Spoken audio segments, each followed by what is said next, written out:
Hey, kids. You're listening to the internet's wettest podcast about video games, consoles, and pancakes. The SML Podcast. Prepare for the SML Podcast.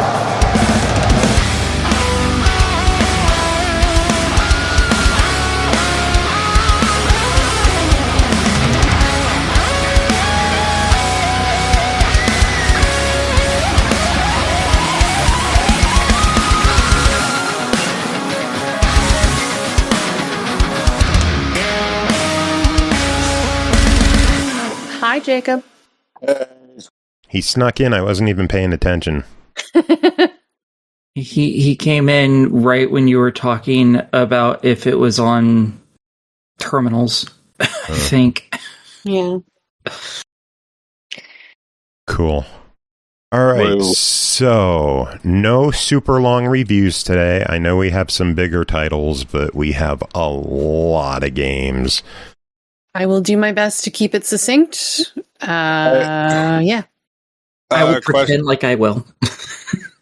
Can we move V-Ball to next week? I could even do Tuesday if need be. I guess so. Because they were sent as a pair, so we won't have a problem with that. But yeah, I'll move it. Thank you.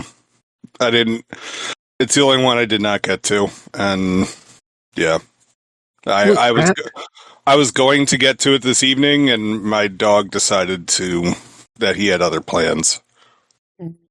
Sounds about right for a dog. Did your dog fuck your shoe? No, he so I don't know if Joe told you guys about my situation earlier in this week. It broke but- Aki. But so like last minute we found out that we might be expected to so my niece is getting married tomorrow. Okay. Okay. And like last minute we found out that like we might be expected to be at the rehearsal dinner, even though we're not in the wedding party, but like we're family, so like we're expected, like, and Street like food. yeah, like my sister-in-law ordered like $500 worth of Olive Garden catering stuff. and so I'm telling Joe, that'll like, feed a family of 4.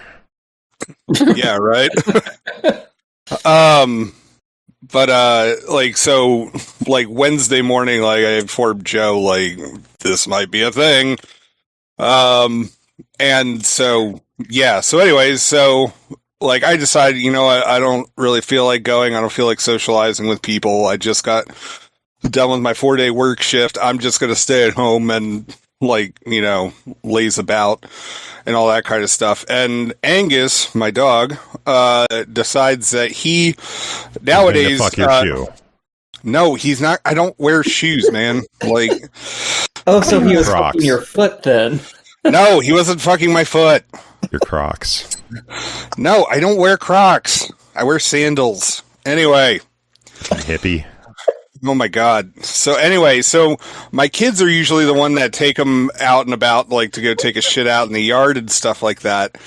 And it's gotten to the point where he now expects them. And so like if the kids are like staying over at their grandparents for like a week or something like that, like he is gone where he's just like, yeah, I'm not going to shit for 2 days. Like, where are my servants? Like, they are supposed to be walking me. And so this evening, I'm trying to get him to go out, like, to go take a shit. Like, I've walked him around the property, done all that kind of stuff. And I'm like, fuck it. I've now had to do this twice, and he still won't poop for me.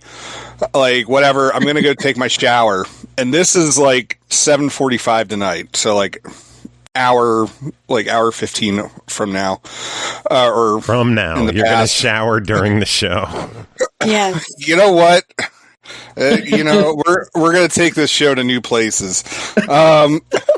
Jacob, tell us about Madden. I'm singing in the rain.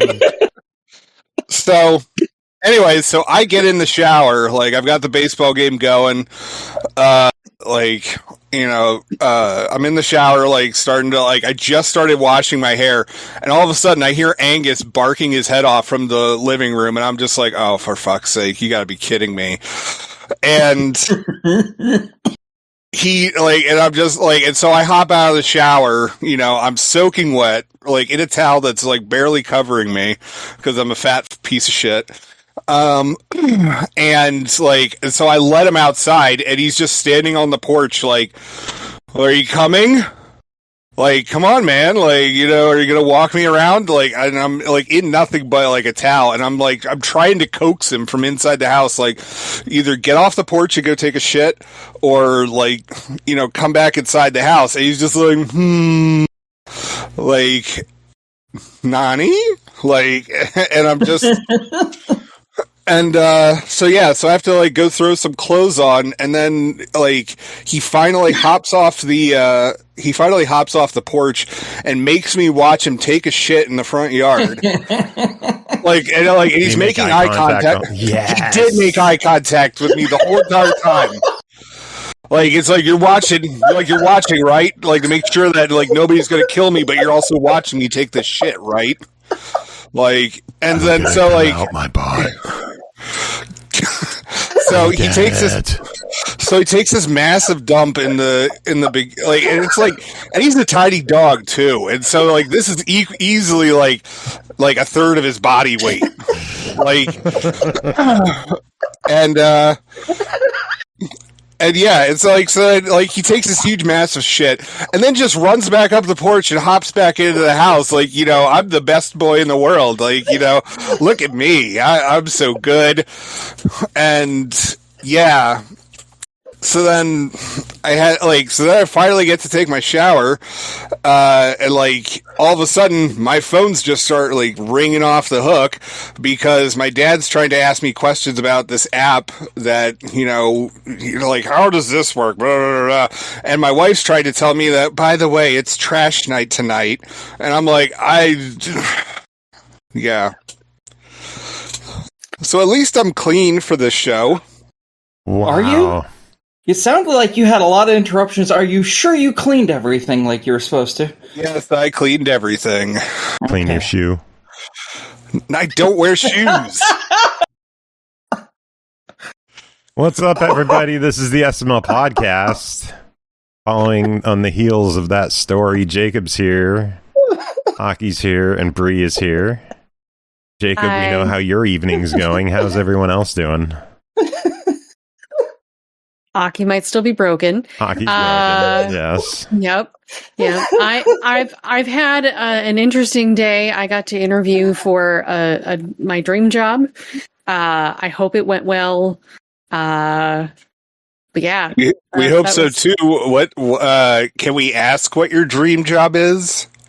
Well, it is managing a Maker Lab space at a library.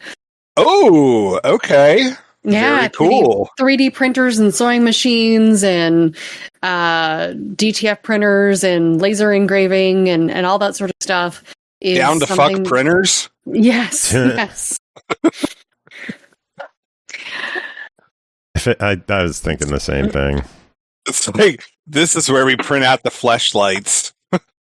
Mm-hmm. When I was told about this, I'm pretty sure it was through the actual message system, and it was written that, and that's what I thought too. So you know what? That's fair. All of us thought the exact same fucking thing. Yeah, we did. Well, we did. It means direct to film. Sure and it's basically a cool way to transfer designs onto a heat press that you can put on t-shirts. So yes. Speaking of t-shirts, people that's should pretty check cool. out I didn't know you could merch. Yeah, you should check that out. But that is pretty cool. Like, I didn't realize like libraries had maker spaces that you could like do that kind of stuff with t-shirts. That's cool. Yeah. That's apparently one of their big draws. So yeah. Yeah, we have a new shirt. Bri had the idea. I made the design. Well, let's be fair. Injury had the idea, and I translated it, and then we combined the idea to make it the drinking game. And then we made the shirt, and it is now up for sale. You get it in a variety of colors, and it features 4 of the most famous catchphrases from the SML podcast, including but not limited to unique. So yeah, to be honest, and fuck. You know what you didn't include? I'm not gonna lie. Yeah, I'm not that's gonna lie, to be honest. Yeah. Yeah. To be honest. Hey, kids. Father Mac, you just made a horrible life decision and followed us. Thank you for that. Perfect timing with us talking about the shirt. Welcome in. So good to see you. Yeah, how's everyone doing? Is anyone excited for Grand Theft Auto? Everyone hear about the new leaks going on? That it's an actual playable build. The only thing I knew about the leaks is that apparently it lost them $2 million Oh, I'm sure these leaks are going to cost them a lot more than... Oh, no. Than 2 million. Yeah, it has been years since Grand Theft Auto 5 released. People have been waiting for 6 for ages. It's been like 2 years since the first trailer. Rockstar has been drip feeding content to their schedule like crazy, and now some leaker came out and is just putting out gameplay videos and other footage, and that's got to be pissing off Rockstar. This isn't the first time that's even happened. So, if they're getting pissed off, maybe they should figure out who the fuck keeps giving the information out and fire the motherfucker. No, it's not information. Like, someone has a playable build of the game that they're taking footage of. Yeah, and someone had to give them access to that. Yeah, we don't know who or how, but it is happening. And do you think Rockstar's going to do anything? Do you think they're going to push up the release, or maybe just put some footage out there early? I think so. I don't think they really feel the need to, because even if this person, they at one point posted, someone posted a whole bunch of shit years ago of it, and they didn't even give a damn, if I'm remembering correctly. I don't think they even cared. I think they went after the person for posting it all, but beyond that, they were like, meh. Yeah. And retired USAF mentioning someone just bought a prototype of the Elite 3 controller. Jeez. Yeah. Leaks everywhere. Yeah. Apparently they just got it at some store for $200. Wow. I don't know if it was an online transaction or if it was a pawn shop or what, but it was an unconfirmed prototype of the Xbox Elite 3 controller. It matches all of the leaked descriptions and prototype photos. It has all the features that people have been rumbling about it being in there. I believe they said it has Hall effect sticks, which would be very nice. Yeah, it would be. But yeah, just a prototype.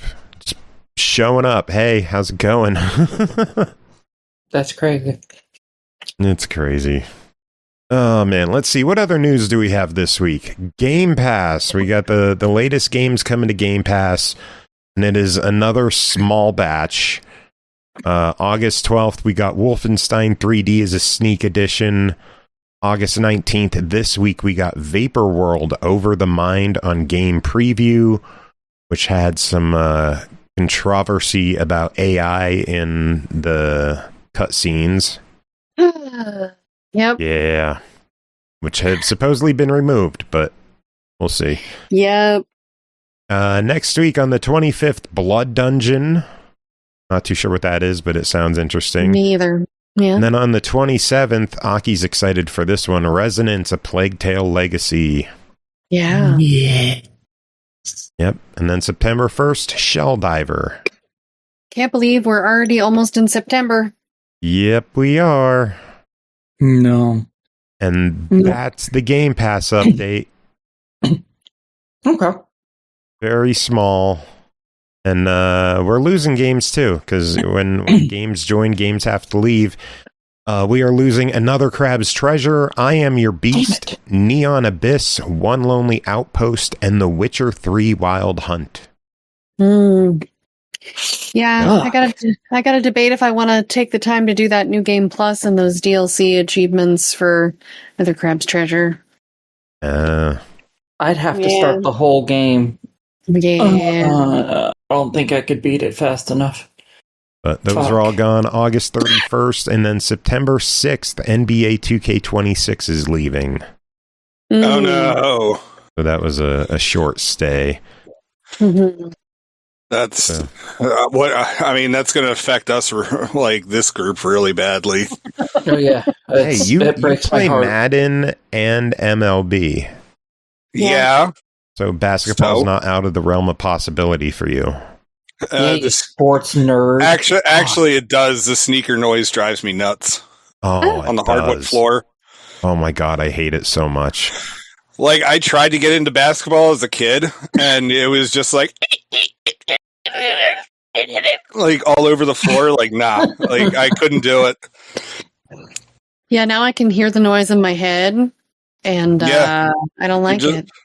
Yeah, right? You're just like, nah, I'm not going to a basketball game ever. Like, all I can think of is thornberries now. Thank you.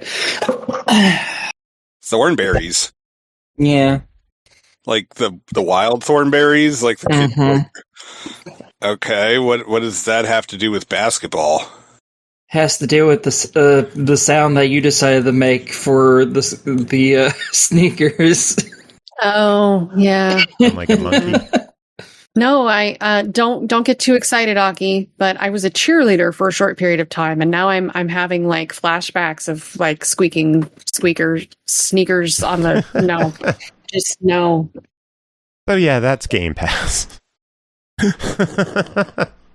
007 First Light has sold 4 million copies. Deserved. That's a fantastic fucking game. Yep. And I think it's safe to say that on Press Engine, I am not going to get a review copy of it. Yeah, probably not. Yeah, I don't think they need the word of mouth of the Jacob Garner bump to sell some more games. Yeah, I think they'll be okay. They recently did an update for the game, adding some more of the TACCOM challenges. Those were fun. Anyway, last bit of news I have is Compulsion Games has completed their buyout and are now separate from Xbox. Publishing rights for South of Midnight have reverted back to Compulsion, so we may see those games updated and removing the Xbox branding. I know. Well, is that for the console releases too? It's for, I believe it's for everything. I had only heard it was confirmed for the Steam version. Well, I mean, they still have the publishing rights to the game. That I don't know if they're going to remove the Xbox branding or not. They could if they wanted. I get you. I get you. But they're the publishers now. They have full control of their IP and their game. They are the captain now. Yep. Aki, what news do you have? Warren Spector has retired from game development. He was the producer behind System Shock, Deus Ex, Epic Mickey, etc., etc. Ultima. Yeah, that too. Yeah, and he not mention it. I've never played it. I don't care about it. And yeah, he decided he was he's done. I mean, the dude's like 70 years old. So I mean, like, yeah.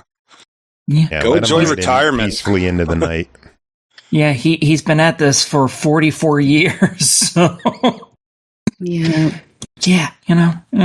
fair on him for wanting to retire and be done and wash his hands of all this shit. Fair enough. Indeed. But yeah, he retired. And then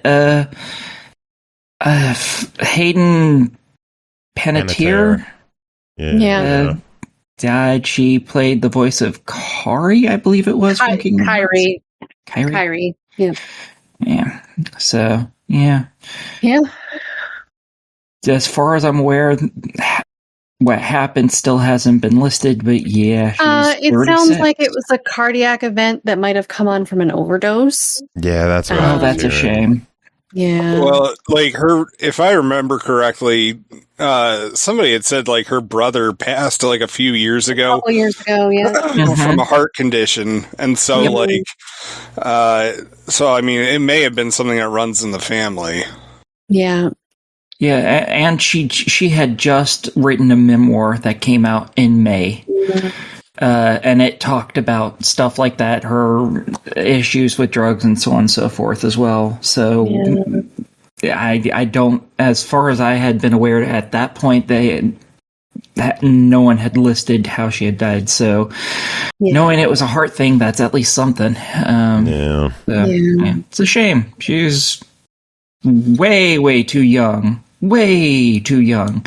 Yeah. But, yeah, it sucks. It sucks. And that's all the news I got. I just, have to tell everybody about, retirements and deaths. It's what I do. Yay. Yay. Bri, what news do you have?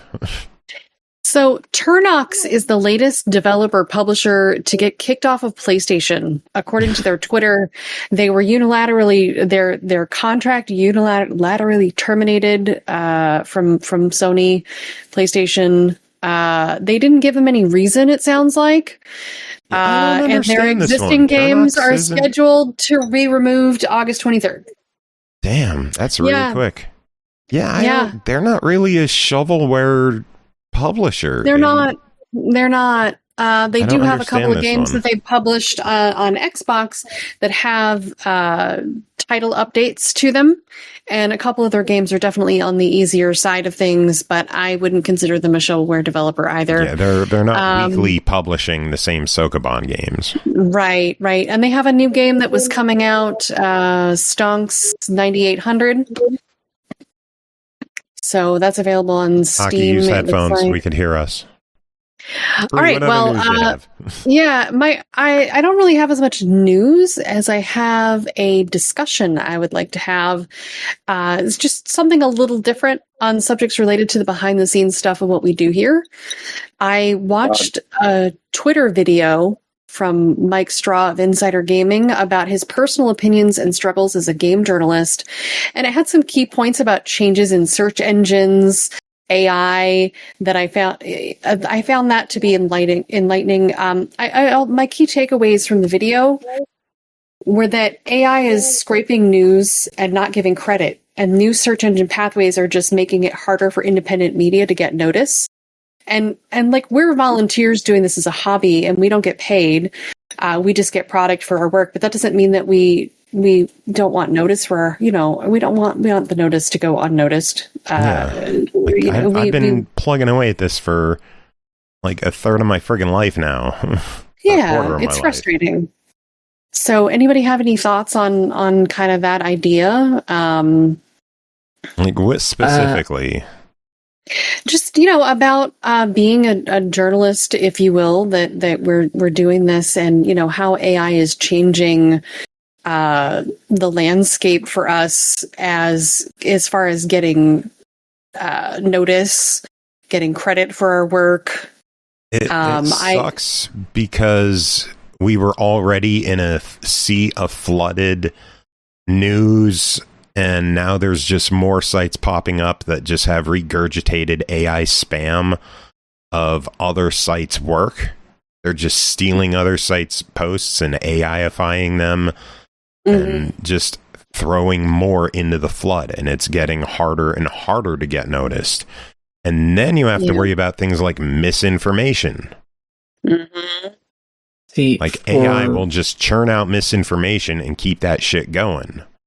Yeah, I mean, that's part of why information literacy is so damn important. Which, I mean, Bri's going to be working at a public library, or hopefully working at a public library soon. And your local public library does offer classes.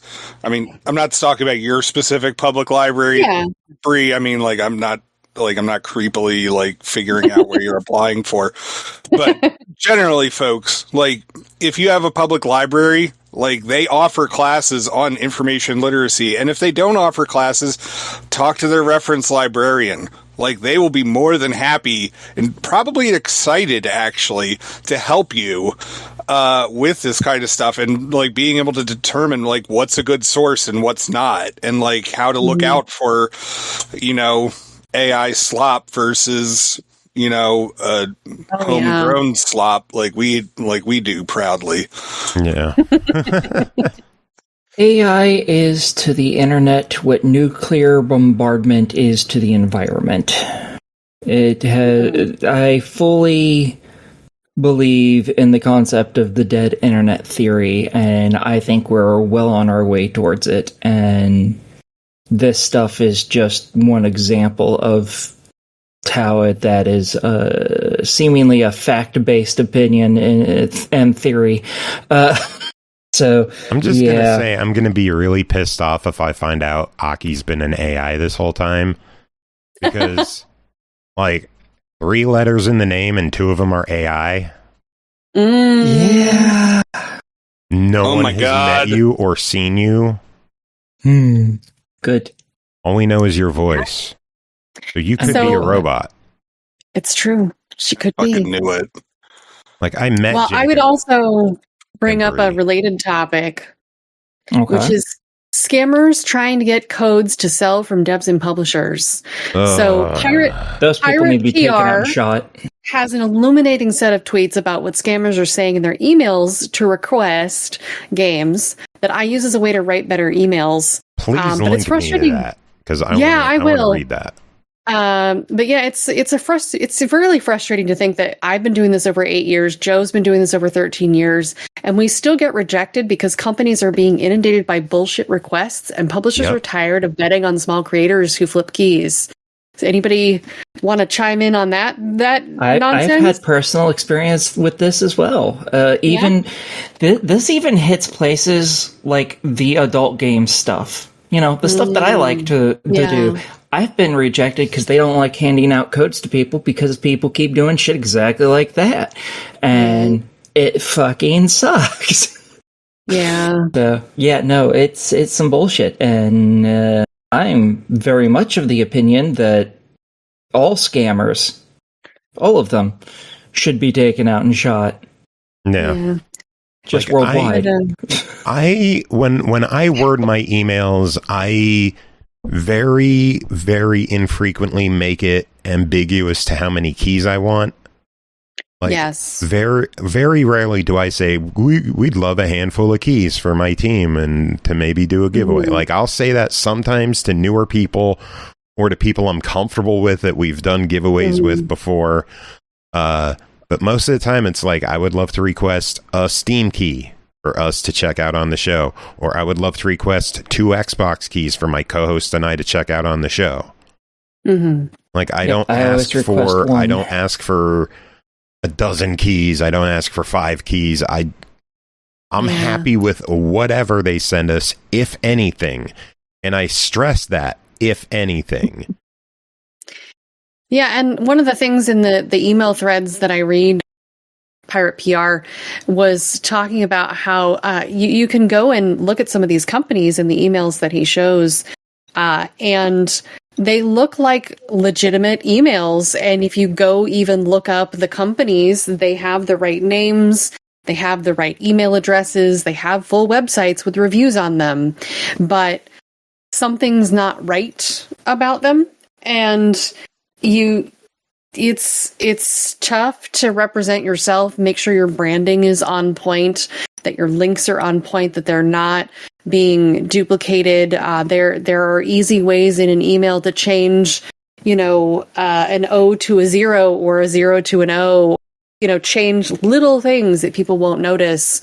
A font for an A, and that comes back to that, literacy for internet scams and things like that. You just you have to be mindful as a consumer as well as someone who's in this, trying to request stuff. But I just thought this was like an interesting little bit of conversation for us to have here, as a little of the inside of what goes on here.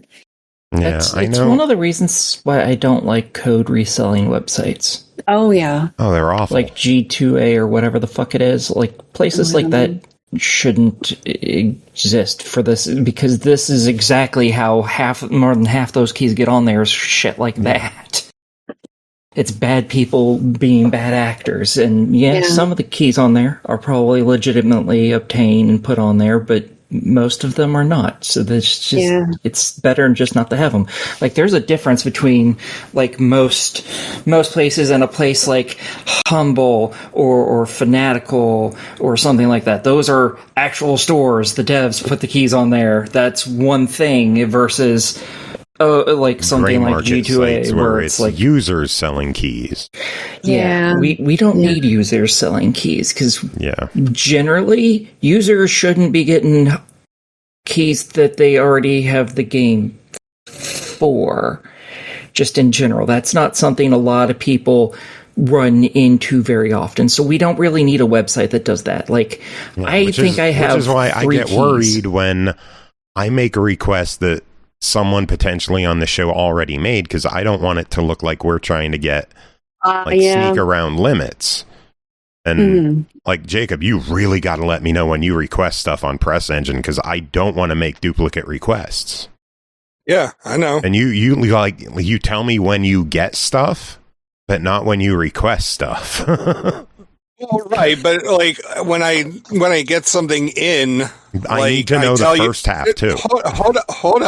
Hold up, chill. Because the thing is that it's just like the key has come in, but I have not like checked off that box of like I have read the form and like blah blah blah blah. I like give me the key, like I let you know, and then I can turn it away. You know, if you're like no, don't, like, you know. All that shit. No, that doesn't help if we both already have a request in for a game.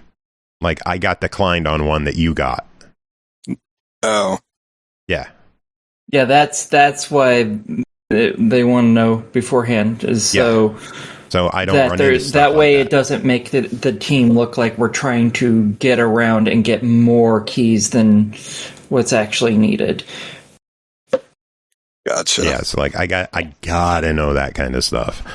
But Bri, any other news that you have? That was all I had to say. I just like I said, some stuff popped up in my news feed this week, and I thought it was interesting to just discuss a little. It's a good conversation to have, because we struggle to make a name in this industry, and we've been plugging away for how friggin' long, and like we've established how legit we are. We do our reviews, we don't miss coverage, we do interviews, we welcome people on the show, we show people how legit we are.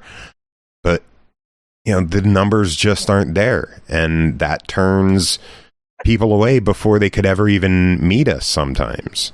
They'll just look at our views and be like, nah, I'm not taking a shot on them. Yeah. And it's kind of a shame. Like, I understand where devs come from when they're like, we want to obviously give out as few keys as possible, because I'm sure it costs them some amount of money to get those keys. Depends on the platform. Xbox, it costs them some money. Steam, I know it's free. It doesn't cost them anything. And you can request more. At least most people can. Not everyone can for some reason, but most places can. But I am sure Steam, it I hear they have harder limits on now. Oh, okay. Yeah, I hear they're doing harder limits with Steam keys, where you get X set amount, and then if you want more keys after that, you have to be approved for them. Interesting. Okay. Yeah, because so many shady devs would just request thousands of keys and get trading cards and just spam trading card hours and make money that way. Yeah, there needs to be some work that needs to be done, but we also really need to get rid of just AI in general. We need to create some sort of program that starts destroying them fundamentally. Yeah. Like bug spray does to cockroaches. Like the company being mentioned in chat right now. Like, I don't know if I should mention... No, I probably shouldn't mention any names, but companies we try to avoid working with. Yeah. Yeah. Jacob, what news do you have? Let's see. Alibaba Group has sold off its gaming unit, Lingzi Games, to an Asian private equity firm. Pretty much it's just like their entire stake in it. And this, I think they make like mobile games. They make Three Kingdoms Strategy Edition, which they make with Koei Tecmo. So yet another, bullshit, trust fund capital company swallows up a video game studio.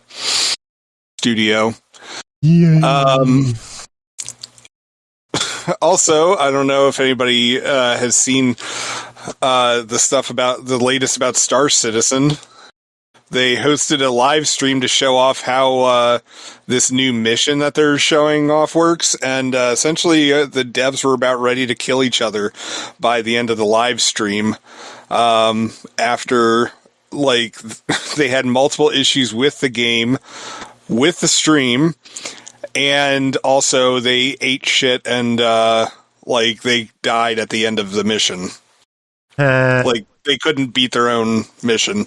And, one of the devs told another one to go kill themselves. So, that's, God damn. No wonder this game's taken... Oh, Jesus. There's so many issues. Holy shit. It was like an hour and a half, and it just did not go well. That's every episode we do. It just doesn't go well. An hour and a half and it doesn't go well. Let's see. Oh. So, if you're in the U.S. Army, and you're wondering about it, whether or not you should re-enlist, the Army is now offering you 4 days off to play Grand Theft Auto 6 if you re-enlist for at least 2 years. Jeez. Or you could just not re-enlist at all, and then you have as much fucking time as you want off to play it. There you go, folks. And then you don't die for oil. No. You don't die to bomb children. The director of Tekken 8, Koei Ikeda, has jumped ship from Bandai Namco to join Harada's Versus studio.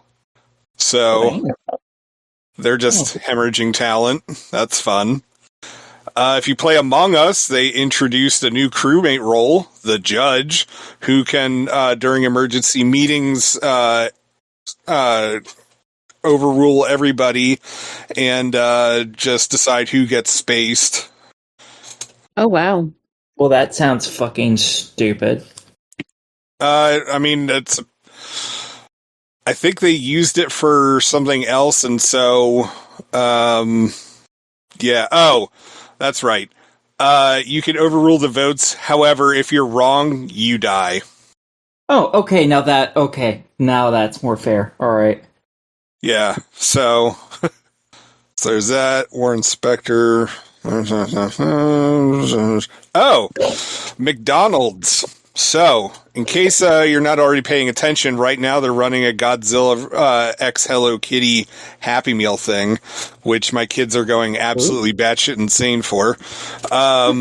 However, in coming months, they're going to be doing something with Xbox and offering in-game rewards for Halo, Fallout, Forza, World of Warcraft, Candy Crush, and they're going to be offering limited-time menu items. There's going to be some sort of like Halo Nuggets, which is some sort of like garlic nugget thing. Candy Crush is going to be getting its own McFlurry. They're going to be doing like some sort of fry thing. There's going to be a sauce that gets introduced, and Forza is getting I think it's like a sour cherry soda. Okay, some of those make sense. I don't know how you get a flavor associated with Halo. That just not compute. Cherry soda That's makes what they sense because decided. Japan. Maybe it floods your flavor. McFlurry Maybe candy. it floods your mouth with flavor. Oh, You're not No. allowed to talk Unless anymore. that flavor's Mountain Dew, I don't think it should be associated with Xbox. I don't need popcorn in my mouth. I know there's a sour cherry Fanta they put out for their That sounds Xbox promotion. delicious. I didn't like it because it's sour and berry. Yeah, I'm that's not a one of fan the cherry. reasons why I think it tastes good is because it's sour. I mean, that kind of makes sense. I mean, because they do have Fanta at McDonald's, so you know. Also, Marvel Cosmic Invasion is getting new DLC this fall, tied in with, of course, Doctor Doom for Avengers Doomsday. We're getting the Siege of Castle Doom. Of course, the big bad for it will be Doctor Doom. And we're getting 2 additional playable characters, but they haven't said who. Nifty. A lot of people think it's going to be the Invisible Woman and Human Torch. And A woman was already in it. I don't think so. Oh. Did we ever talk about Kingdom Hearts getting an animated series on Disney Plus? No. Oh, shit. No, we didn't. Yeah, so got apparently it they've now. got a Hold on. Yeah. We got a soundbite for that, people. Come on Not a now. movie. Well, it's close enough, motherfucker. It's movie watch. There. Yeah, there's a Not a first movie. poster out for Kingdom Hearts the animated series. I don't really have any other details on it, just that it's coming to Disney Plus. Yeah, it got announced at D23. Oh. You know, the big Disney convention for No. Disney nerds. Yeah. Which they also briefly announced some Disney Dreamlight Valley stuff, which is very exciting in my opinion. Which, of course, now I'm going to tell you about it. So, free content coming later this year. Lilo and Oogie Boogie are coming to Disney Dreamlight Valley. So, the characters from Lilo and Stitch and Nightmare Before Christmas. And then there is actually going to be a paid expansion this year. And they've shown off a little bit of clips from it. And it looks like we're going to be going under the sea. And we saw some mermaids floating around. And a lot of people think that this means that we're going to get to be mermaids in specific areas of, the valley. A lot of people also think that it's finally pointing towards the Atlantis stuff that's been there since launch. But the big reveal at the very end of the trailer is Jack Sparrow. So the first live action character from any Disney property. I guess R2-D2 and BB-8, I guess they're first human live action character is going to be brought in. So that's kind of interesting. Neat. No release date announced yet, but, it's coming later this year. Okay. Okay. It's good talk. You're supposed to let us know if you're done or if you have more, so that there's not dead air. Oh, yeah, sorry. No, I'm done. All right, should we get to reviews? Yeah. Because we got a bunch of games to talk about tonight. Let us kick things off with Madden NFL 27, developed, published, and provided to us for coverage by EA. Released August 18th, Xbox Series X and S, Switch 2, PS5, PC, $69.99. Run the league one decision at a time. EA Sports Madden NFL 27, powered by the all-new Persona engine, transforms franchise into a reactive, always evolving league where every NFL athlete has a distinct, realistic personality that informs their motivations, demands, and reactions. Jacob, what is going on in the new iteration of Madden NFL for 2027? So, Madden, honestly, This year, it feels like it actually got an overhaul compared to previous years. And I know last year, I was glossing a lot on just how beautiful the game looked, because they finally had definitely updated the graphics and everything. This year, lots of changes to the gameplay. Surprising. Especially after, the running joke for so many years had been they're just releasing the same game over and over again. Now, if you remember my discussion with the college football title from last month, and how I had talked about how passing in that game seemed really different. It's now also I was also responsible for the receiver as well. And I had wondered if that was just that was a gameplay thing to separate, college football from Madden.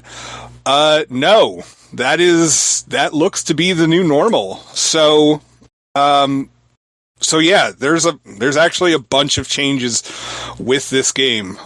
So for those, and it's kind of wild, how much actually has changed in the game, that it's just I almost don't know where to begin.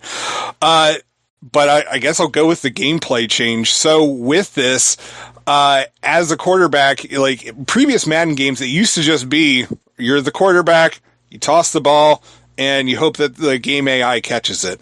Now, you're actually responsible for the quarterback and the person who's going to be catching the ball.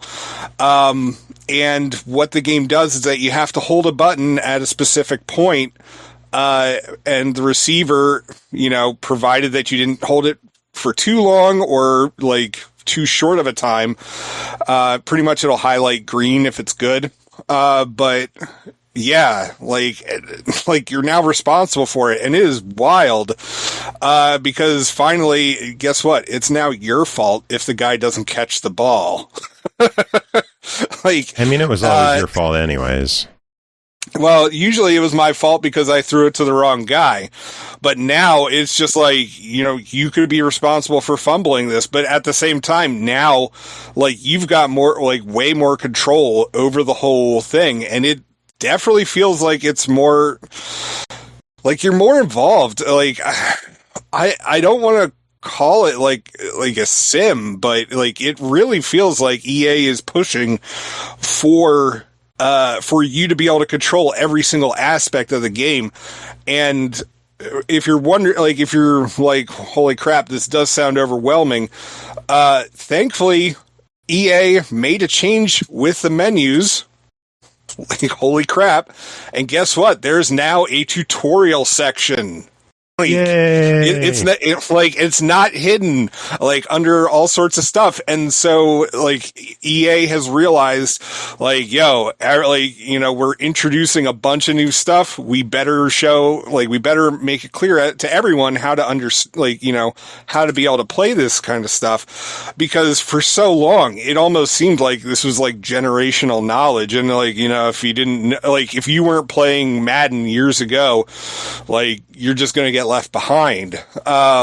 And so they're really trying to make it more accessible for everybody. And I was actually playing it with my son, my oldest son, because we're in a new school district. He's going to public school, and he was I the kids are probably going to be playing this as opposed to the kids at the Quaker school. Believe it or not, Quakers are really not big on high impact, violence prone sports. Yeah, but yeah, there's tutorial stuff, and it goes over, this is how you're going to be passing, this is how you're going to be receiving, this is how, you control all this different stuff. Here's how you kick the ball. And it's, as I said, it's not only is everything up front and center, but it's accessible, and it explains it well. And I'm looking forward to my oldest kid kicking my butt in this game. But yeah, so that's the big change with gameplay. Also, there's a couple of new positions that you can mess around with. Tight end. Oh shoot! It's some sort of runner. I forget what it was called. But anyway, but yeah. And then another big change with this is the franchise mode, and this is where like they've really gone into like some nitty gritty sim stuff. Like, so every single player on your team has like all these different, I mean, they have different play styles, obviously, and like the different stats of how they do stuff, but they also have like different like values in terms of like, you know, what they're looking out for in a game and what they want to do, and like where they're trying, like where they want their career to go and how they actually react to the other teammates and stuff like that. And so you actually have to like take control of these like players, and you're going to need to do lots of practice stuff. And like that has been a thing before, and it's usually in the form of like some sort of mini games. And the mini games they're pretty much either like, oh, this is pretty fun, or it's like same old, you know, like, you know, toss the ball in through these hoops, like within like a certain amount of time, that kind of stuff. And there are some that are just plain tedious, like, you know, doing dashes and all that kind of stuff. But one that I thought that was pretty cool that I don't recall from other years. It may be like, I think it's new. I'm not entirely sure, so don't quote me on it. But, there's one where you're a wide receiver and you just have to run up and down the field, avoiding three other guys. And also, they've set up like what's essentially like a obstacle course, like on the field. Like, so there's like these padded walls that you also have to avoid, while you're running around and like, you know, just trying to stay untouched for like a minute. Honestly, that was probably the most fun one out of all of them. And just like watching, like these big, huge, like defender guys, like just get absolutely clobbered, by, you know, by like objects on the obstacle course. But yeah. And so that's honestly, it's drastically changed like the franchise mode, and it definitely makes it more hands-on, more sim-like. Yeah, like it's wild how much has actually changed with that. And of course there's always ultimate teams. You know, that is the mode where pretty much it's just like you're ripping open these packs of football cards and you're just building your team as you want to, like, you know, and being able to use who you want. You know, that's I don't know all the different football players, so it's never been like a big draw for me, but like I get why other people like would do it. I mean, it's essentially fantasy football, except you're getting to play as the team that you're building. But yeah, online is smooth. I never had any issues connecting with other players. You know, it was easy playing against my son on our TV. Like, and it was just fun. Like, you know, like once you're past the hurdle of like, oh my God, like, you know, there's actually new stuff actually new stuff that I need to learn. Like, you know, it's pretty damn fun. Like, I'm still kind of crap at getting used to the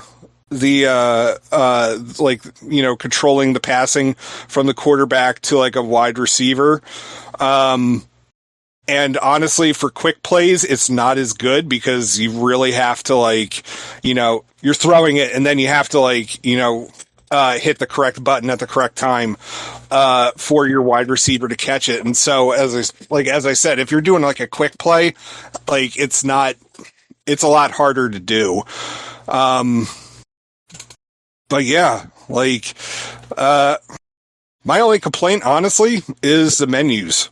And that's just like its loading times. And I know that they have updated it, since then, and it doesn't seem as bad as when it first launched, but it's still like, it's noticeably slow in between stuff. College football also had this issue too. So I'm hoping that'll get in general. Yeah. Like, and so I'm hoping that like that gets ironed out like pretty soon, because it's annoying. Like, it's not game breaking, and of course, like, you know, it's Madden, and so like also like the camera can get wonky at times, and like, you know, it'll go through a player, and so like the camera will initially be like inside, you know, the player's body instead of like, you know, looking down on the field or something like that. But like that's standard Madden stuff, which we've all come to know and love. So, but yeah, like it's been like, this is fun. And like, and if you've been like for a while, you know, just be like, I don't know if I want to pick up Madden. This is a good time to get back in. Like, it really is. Madden is like, the game is willing to teach you how to play all over again. It wants to teach you the new systems. Like, and it's super accessible to get it done. Like, so honestly, like, you know, for as much criticism as the series has had over the last like 15 years, EA is visibly making improvements on this. Like, I'm impressed with it. Very good. Well, it clocks in at $69.99. What is your verdict? I mean, like, so if you're a football head, or like even somebody who like plays sports games occasionally, like, I think it's definitely worth it. If you're somebody like Aki, who does not give a flying you know what about sports games, you're probably not going to be interested in this. Like, no. But, you know, I think it's worth it. Like, this is a solid entry into Madden. And I think it's honestly going to be looked back at pretty fondly, you know, at the very least for what new ideas it's bringing to the table. Like, it's definitely not like a stale entry. So I think you should definitely like check this one out. Very good. All right, let's move on to The Sinking City 2, developed and published by Frogwares. It released August 18th on Series X and S, PS5, and PC for $49.99. The Sinking City 2 is a third-person survival horror set in 1920s Arkham. Deliberate, tense, and resource-lean, pressure builds as you push deeper, relief comes in brief refuge, and fear is something you manage. Mind your inventory, take on unnerving puzzles, and double back via unlock shortcuts for supplies and upgrades. Bri and Aki, both of you played this. Bri, start us off. What is The Sinking City 2? So yeah, The Sinking City 2 is set in 1929-style noir fictional Massachusetts. This follows Calvin and Faye, his partner. They got a special book. They tried to contact a god in the dream world, and Faye got trapped there in some kind of coma. Some of the exposition of the story is told as Calvin, that's us, takes care of her, talks to her. The info is reinforced with writing and more detail in the book excerpt we can pick up to view again later in our codex library. The city of Arkham is flooded. People are being encouraged to evacuate. You'll need to use boats to access places. There's a new threat in this game called the Slither that's bringing people back to life in a twisted fashion. And these bloodworms are why we can't swim in the water, and we have to be careful around it. The story was pretty darn good. It's told in cutscenes throughout chapters, through notes you find for investigations and the like.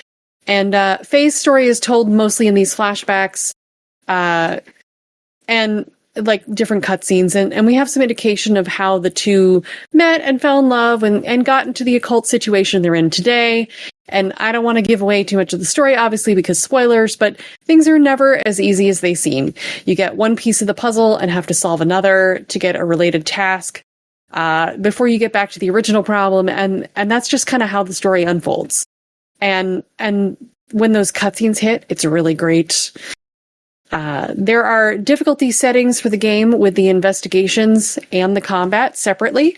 So for combat, there are 4 difficulties: Sweet Dreams for story focus, Restless Slumber, which is the normal setting, and then Hard and Sleep Demon challenge levels. And then for the investigations and puzzles, you get 2 difficulties, Breezy or Brainy. If you're experienced and willing to read details and take some notes, Brainy isn't that bad. The original Sinking City was more of an investigation game with combat elements. This game pivots toward survival horror. Horror. I can say that word. There are still investigations that give you points for progressing in the game, and you might read a bunch of things that'll lead you to some new conclusions in the story, and that'll give you upgrades for your character as well. There's a system of feats you can do in the game to earn Eldritch points, which allow you to unlock skins and weapons and concept art, which is pretty cool. But being that this is a survival horror akin to something like Resident Evil, there is an inventory system where you have limited space. And boy, do you have limited space. Yes, it is painful at first. Oh, no. Some items take up more space than others, and you'll need to adjust and fiddle with it accordingly. It was pretty mild in terms of how much time I spent fiddling, but it is worth mentioning. There are save rooms you can stash things in. They're pretty numerous. This is a familiar system they adjusted to make their own. You save on gramophones. And the save room has like a symbol on the door so you know what it is. There are some auto-saves, too, at key moments, but I wouldn't rely on those if you can help it. There's also a crafting system for healing items, ammunition, and more. You'll scavenge things, turn them into other things. Like most survival horror with inventory management systems, you're going to spend a decent amount of time playing with that. I can't stress that enough. It's not super bad in this game. It's just, you have very limited inventory when you start. Yeah.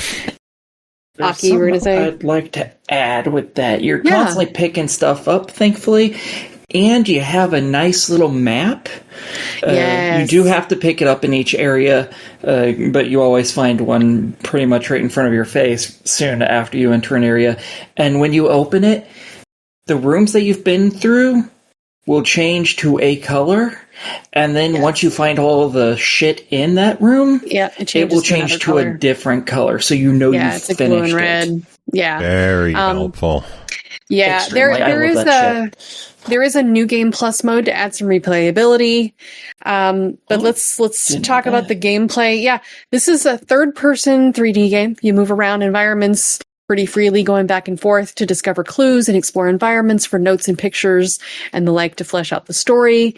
There are points of no return in the story, however, and you should be mindful if you care about finding everything and doing all the investigations and doing all the puzzles, because some of them are technically optional. But there is a chance you could really miss some good secrets if you just amble on toward the plot when you have unresolved puzzles and treasures. So beware if you're looking for a complete run-and-one. You're able to shoot things, stomp, move obstacles, duck or crawl. Honestly, stomping is a huge mechanic in this. You've also got a haymaker you can do, and when you run out of ammo, your options are to punch and stomp your way to victory, because ammo is super precious in this. Yeah, and realistically, if your only options left are to stomp or haymake something, your best option is run the fuck away. Yeah, that is a valid option in this. So combat is interesting because it's not all headshots. There are these little pustule clusters that appear on the body. We should point out what we're fighting in this game. In the first game, it was like weird monsters. In this one, it's basically zombies. Kind of, yeah. They're taken over by the worms, and you get these little pustule clusters that you aim for, and that'll drop them down. But if you don't stop the worms, they'll slither and take the body over again. So this is where that stopping mechanic really comes in handy. And another thing to note about enemies is kind of resource related. Different enemy types have different weapons or ammo you'll need to use to efficiently kill the targets. Different target areas other than headshots. Some of them are headshots. Those little like spider dog things are honestly, if you can just like jump back from their attack and then walk forward, it is fastest to just stomp them. So there's a good amount of fighting strategy that goes into playing in addition to the resource management. There's also a decent amount of puzzles to solve besides the investigations I mentioned earlier. And the basic loop of the game in each chapter is that there's some kind of problem to solve, like opening a gate so you can boat over to the library, but the person who opens the gate is dead. And there'll be like a puzzle-based solution, like figuring out the fuses in the box, but first you have to do an investigation to find them. And then there'll be some kind of confrontation at the end of the chapter, and that's the gist of how it goes. I have another thing to add Yeah. to this. As been mentioned, there's investigations. The first game, the investigations were a lot like the Frogwares Sherlock games, where, you're rebuilding a crime scene, you're figuring out what goes in what order, you're looking for clues so you know what all happened, so you can figure out what goes in what order. This one, it's more like just the Mind Palace part of the Sherlock games, where you're connecting stuff together, and that's it. Yeah. So there are a good amount of separate audio sliders in the settings. There's a setting for headphones or for speakers. You can go with performance or quality in your video. Accessibility settings include aim assist, slow down, QuickTime options, and inverts. You can also adjust sensitivity, dead zones, and more on your controller. It's a good amount of settings to customize gameplay for your comfort. This is a Frogwares game. The graphics are awesome. There's a lot of moving parts, things that writhe and wriggle, and the whole world feels alive with tree movement and waving flags and moving water. There's fantastic lighting effects, rain effects, where you can see the drops of the water in like puddles. The reflection work is fantastic. Textures were spot on, gave depth. They still need to work on hair a little. But there were even parts of the game where you can use left bumper to focus on and like zoom in and just take in the surrounding. There were times where you'd be like on a boat going through the city, and there were people in the buildings you were passing, like doing their own things. It was impressive how much life there was to this world. There's also a photo mode, which kind of brings up another point for me, the city as a character. It's a decaying world. It looks like it's war-torn, and besides the floods ruining things and making islands of terrain for people to live on, the buildings have holes in them. There's crumbling bits and barriers and debris, and it was more than just the environment you were walking through to get to the story. It told the story as well, and I really appreciated that. Audio-wise, first of all, I always recommend headphones. Second, to note that I love the credits song. I look forward to seeing if there's an official soundtrack for this at some point.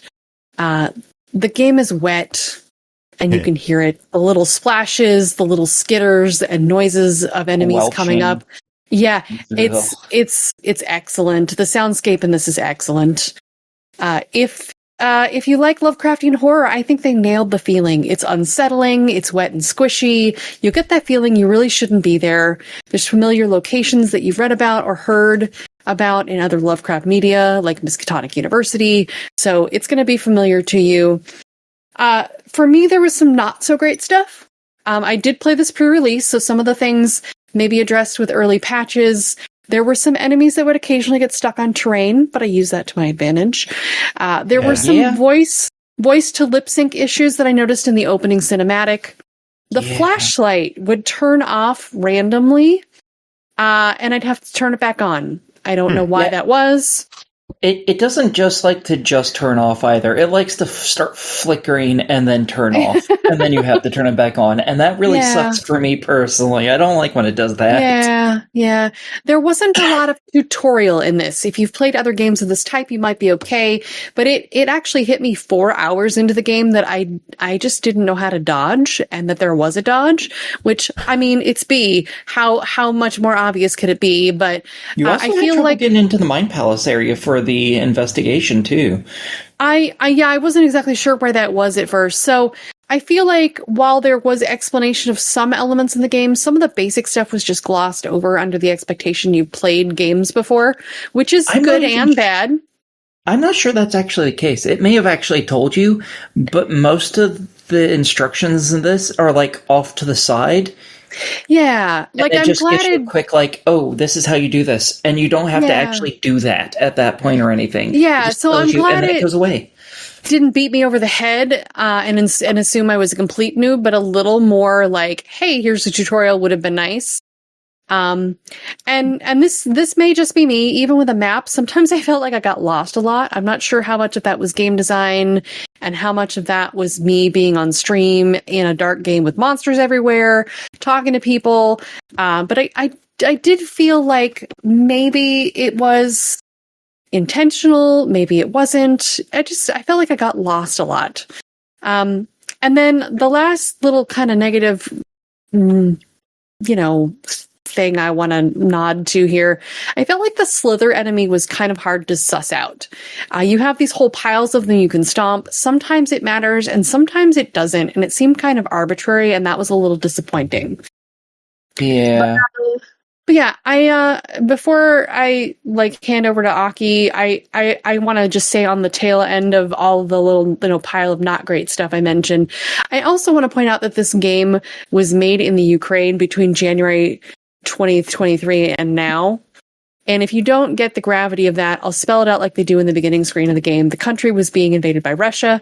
Their homes were being damaged from bombings. 14 of their staff were drafted into the war, and they still made an awesome game that you should support. And if you haven't played the original game, since this is a sequel, never fear. The original and remastered games go on generous sale regularly, and it takes under 4 hours to play, so not a huge barrier to access for this game. Aki, tell me more of your thoughts on it. You did actually cover most of the stuff I would have said about the game. The only extra little bit that I would have said is I really like the cinematics for the game. Yes. You get 2 different types. Some of them are, obviously your character enters an area and he meets somebody. Okay, that's the now. He also has a lot of points where he's reminiscing about stuff, where he met his partner Faye.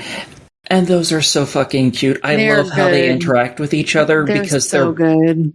They're both that little bit of I'm a little spicy, a little saucy, and I don't know you, or now we know each other and we can still poke at each other for fun. I loved how they interacted with each other. Every time we got one of those old reminiscing flashback stuff, those were some of my favorite parts of the game because they were just chef's kiss perfect. Yeah. I had a lot of trouble with the shooting, though. For the person who's usually pretty good at shooters, I was not good at this. I aim need to use the accessibility options. Yeah, aim assist was very helpful. Yeah, I'm going to need to flip that on pretty hard. Usually I turn that stuff off and I'm pretty good, and I played this like Joe plays shooters, and I felt bad. Haha, you suck. $50 on the Sinking City 2. What do you two think? I feel like the Lovecraftian theme was well handled. The tension and pacing was great. I think the replayability is high with the New Game Plus, and that helps justify the price. I honestly think Sinking City 2 is probably Frogwares' new best game. And I think if you're trying to get an accessible survival horror experience, this is worth a look. I'm not great at survival horror typically, and I actually succeeded at this and had fun. The premium edition comes with an additional mission, so I know you'll mention that probably here too, but I would go for that personally. This is a buy it for me. Aki? Premium also comes with some outfits. It does, one yes. Of them, I flipped one of those immediately because it looked fucking awesome. I'm so for this. I've never found a Frogware game that I don't absolutely love, and this game has not changed that whatsoever. Yeah. So good on them. It's worth all the money, and I hope they make all the money for it because it's fucking awesome. Yeah. Very good. And as you mentioned, there is a deluxe edition that includes the Arkham Field Kit, which is just some skins, outfits and some equipment that you could use early in the game for a little boost. Yes. That normally runs $8. It's $5 extra to get that. And then there is the Holloway Manor, which is in the premium edition, which is $10 more. But that includes the field kit and the Holloway Manor, which is $12.99. Yes. So you're basically saving $10 if you get the premium edition. Yeah, and I would recommend getting the premium edition, especially if you played the first one and you liked it. If you're in for the survival horror in this, I think you're going to enjoy this a lot, and that extra mission is going to be worth it. Yeah, if you like Frogware, definitely just go ahead and get the premium. It's worth it. Yeah, very good. All right, up next is The Lord of the Rings War in the North Legacy Edition, developed by Snowblind Studios and Aspyr, published by Aspyr, released August 11th on Xbox Series X and S, Switch 2, PS5, and PC for $19.99. A shadow rises in the north. Step into a darker, grittier Middle Earth where war rages beyond the Fellowship's path. The Lord of the Rings War in the North expands Tolkien's epic legendarium, delving into the brutal, untold legend of Agendar, a servant of Sauron who has rallied an immense force in the ruins of Fornost. While Frodo and Samwise embark on their journey to Mount Doom, a new Fellowship must rise and defend the North. Let this be the hour when we draw swords together. Bri, I was so friggin' excited when this stealth snuck out. Just out of nowhere. This game existed. So this is like super wild, but the day before this shadow dropped, I was actually having a conversation with my husband about this game and the fond memories of it. I last played this on 360 in 2011. So it's been like 15 years, which is long enough to have some surprises for me in the story and the gameplay, though. And the Legacy Edition is a remaster of the original. So we'll talk about it as such. But the gist is that 3 people met with Aragorn a few days before Frodo starts his journey, and they head to lands to do their part in the story. And it's pretty epic. Combat and story sequences play a lot like the movies, which is good because our story crosses over into the story we all know and love. We're at some of the locations we know at different times. We deal with familiar characters or related ones like Elrond's sons. We meet Bilbo at some point. Our job is to distract the enemy, cause some trouble so that Frodo and the Fellowship can do their job. I feel like the story is only so deep. While it plays on the history we know, it doesn't try to do anything to add new lore. Good thing for purists. And it played well, but it also played along. We kind of know the basic outcome because we've seen the stories before. There isn't any real deep character building here, but it's not just fan service either. So some of the story is told through, NPCs you can talk to with conversation trees, and you can acquire different things in a wheel to investigate further. But the gameplay is really the real feature in this. We get 3 playable heroes you can switch between at will. They will all join you regardless of who you choose, just as AI companions.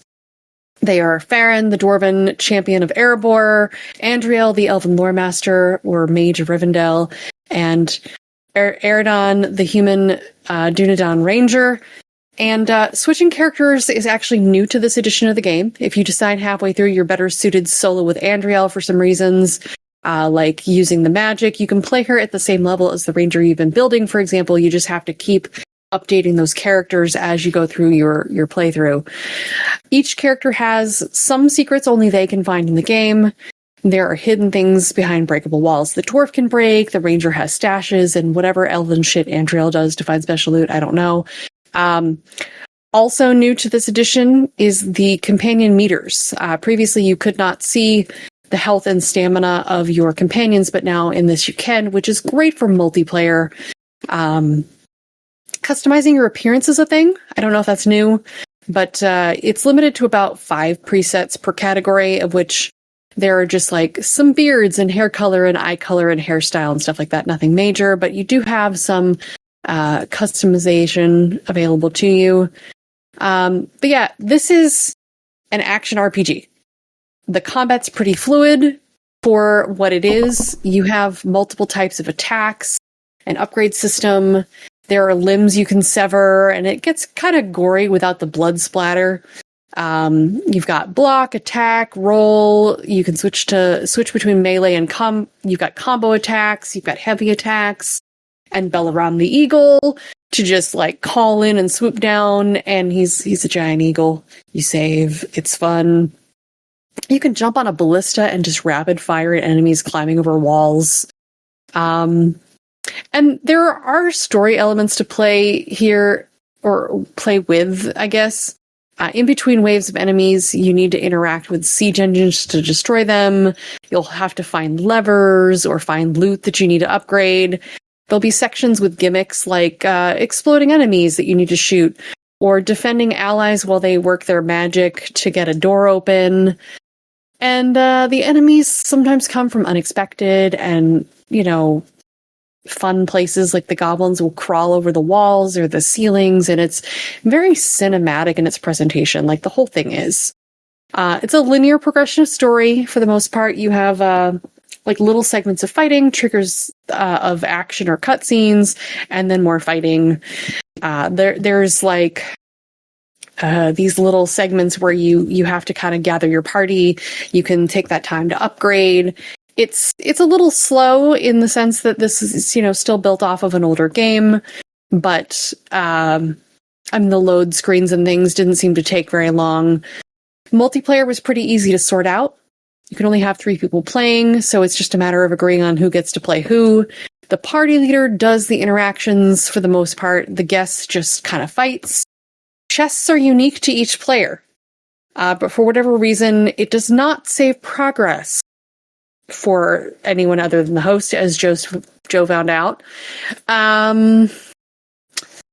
So that sucks. Yeah, I don't really know what happened. Like, I don't know if it's because I hadn't started a game and I just started fresh, or it's not like, save progression. Later, when I joined your game again, I wasn't that far in the story, so I don't know if maybe if you would have joined me, like if your character would have kept progression or not, but I really don't know. Yeah, I'm not really sure with that. So the hosts, we either did something wrong or the progress saves only for the host, which is kind of a negative for me. You can also gift items to other people in your team from your inventory, which makes loot more interesting. You might find axes you have no use for as a ranger, but might help the champion, and you could save it or you could sell it to get money to upgrade your equipment. Leveling is based on how many kills you get, and if your buddies are getting more kills than you, like Joe is just kind of mopping things up over there in his corner with a dwarf, you might not level as fast. Like I did not level as fast as you when we were playing together. You were definitely getting most of the kills. Yeah. Until I got on the ballista, and then I like got a ton of XP just firing away. And Joe actually was the one, he mentioned the ability to lock on enemies at some point with the right stick, and I looked it up. That's actually new to the Legacy Edition. So is autosaves. So they've definitely added some improvements to this game to make it more accessible to a modern audience. There is an equipment management component. You'll need to deal with weapon durability, upgrading gear, managing inventory. You can always travel back to Bri and see the blacksmith if you hit an area transition or a magical shop. The game's achievement list is identical to the original, I think. It means you'll need to get 2 friends to hit enemies together, which is a little complicated, just like in the original. You'll also need to unlock legendary difficulty by completing normal and then heroic difficulty if you want all the achievements. That was a tough one. Yeah. There are apparently some grumbles online, people calling this a lazy port, and I think there's more to it than that. The graphics are still a bit dated, but the graphics are not just upscaled either. It looks like the original in so many ways, but it's cleaner, it's less janky. There were even some good like smoke effects and water and fire stuff that looked refined. And I went back and looked at some old gameplay footage on PS3 and Xbox 360, and this was a good visual port, in my opinion.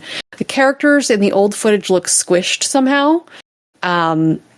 Also, looking at things like the ballista usage, it feels less zoomed in, so I could see, like, I had better peripheral vision, which was, easier for fighting. Some bad things to note. I did run into a situation where I reloaded the game, or until I reloaded the game, I should say.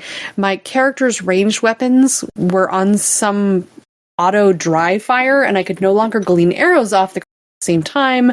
So it was like I was out of arrows, but the animation kept rapid fire. You keep cutting out. I don't know if it's your noise gate or what. Oh no. Sorry.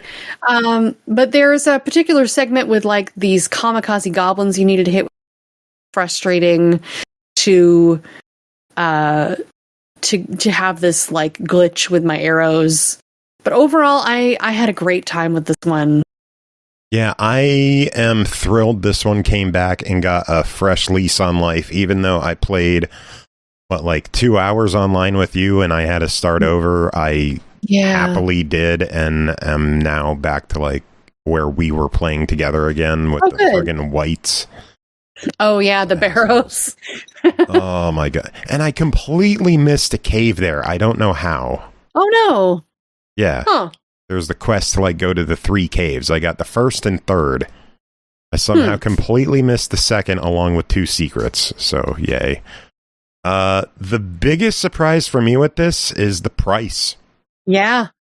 I did not expect this to come out as cheap as it did. It clocks in at only $20. What are your thoughts? I think this is better than just the nostalgia. I think this held up pretty well as a game. It was speedier than you might realize, even though there is no run button. I really enjoyed this. I think at that price, I have to give it a buy it. Yeah, I can agree with that. It is one of my favorite games on not last gen, 2 gens ago. And I'm glad it got brought back. It's one of those titles I never thought we would see again, but I am so glad that we did. Yeah, absolutely. All right, let's move on to yet another Zombie Survivors, developed and published by Awesome Game Studio, released August 20th on Xbox One and Series X and S, PS4, PS5, and a 1.0 PC release for $14.99. The Switch release is coming later on this year. The Horde is coming, but you're ready to fight. Assemble your team and decide upon their enhancements to find the most efficient synergies against thousands of the undead. Survive, then evolve, then break all of the limits in this deceivingly simple but addictive reverse bullet hell. Jacob and Aki, both of you played this. Jacob, start us off. What is yet another Zombie Survivors? Oh, God, this game is just an absolute snooze fest. I can't think of any redeeming qualities about it. I'm only 17 fucking hours into this game. Holy fucking shit. Like, I had work the next day and then I'm up till 4 in the morning blasting away zombies. Holy shit. Like, this game is a fuck ton of fun. I have played so many subpar zombie games, or not zombie games, but survivors games for this podcast. And yeah, this one just completely blew all my fucking expectations with it. So first off, there's a story in this. Like, there's an actual story, believe it or not. Like, oh my God. Like, it's not just like, oh, here's some sprites and like go kill some other sprites. No, there's missions like in this. And granted, like, you could fail missions, but the game will just throw it back at you, like, after you've completed a couple of other ones. But there are 9 different classes in this, like tank, medic, SWAT, which is like a guy who just shoots lots of gun stuff, which really doesn't differentiate all that much from tank, but shut up, it does. Mechanic, Huntress, there's also like a Ranger, a Pyro, who I absolutely love. And yeah, it's just like, as you go through this game, you assemble a team of 3. If you want to run it solo with only one person, you totally can. There are achievements for doing that. But you can have a team of maximum of 3 characters, which you build up during your 20-minute runs or more. I mean, you could do like endurance runs too if you want, and that just runs till you're fucking dead. So while you're doing this, you're collecting XP, you're collecting cash. The XP will allow you to upgrade your different abilities and your weapons. During the run, the cash gains like general points that will affect everybody post run. And that's stuff like health, luck, like weapon damage, ability damage, all that kind of stuff. But then the various classes, depending on how many zombies they killed and like what they did and all that kind of stuff during your run, they collect their own points afterwards, which you could use to upgrade stuff. And like so many other games, there are synergies between stuff, but it's synergies between classes with this game. And so, like, if the medic and the SWAT are working together, like, that does something. Or if, like, the Pyro and the tank are together, like, the tank's mines will now suddenly also have burn damage as well.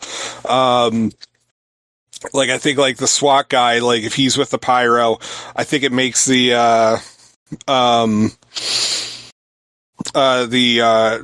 automatic turret. I think that now also shoots fire too. Ooh. Yeah, like there's all sorts of shit, and like, you know, and some of it's like goes beyond like the little synergy stuff too, like, you know, like because you could do all these friggin' upgrades to all your, like, to your abilities and stuff. Like, one of my favorites that I was like, ooh, like, this is sexy. The tank, he has these, like, murder drones that just, like, float around him. Kind of like the, shit. I'm trying to think of, like, what it was, like, back in, Vampire Survivors. It was like the Bibles that could float around your body and stuff like that.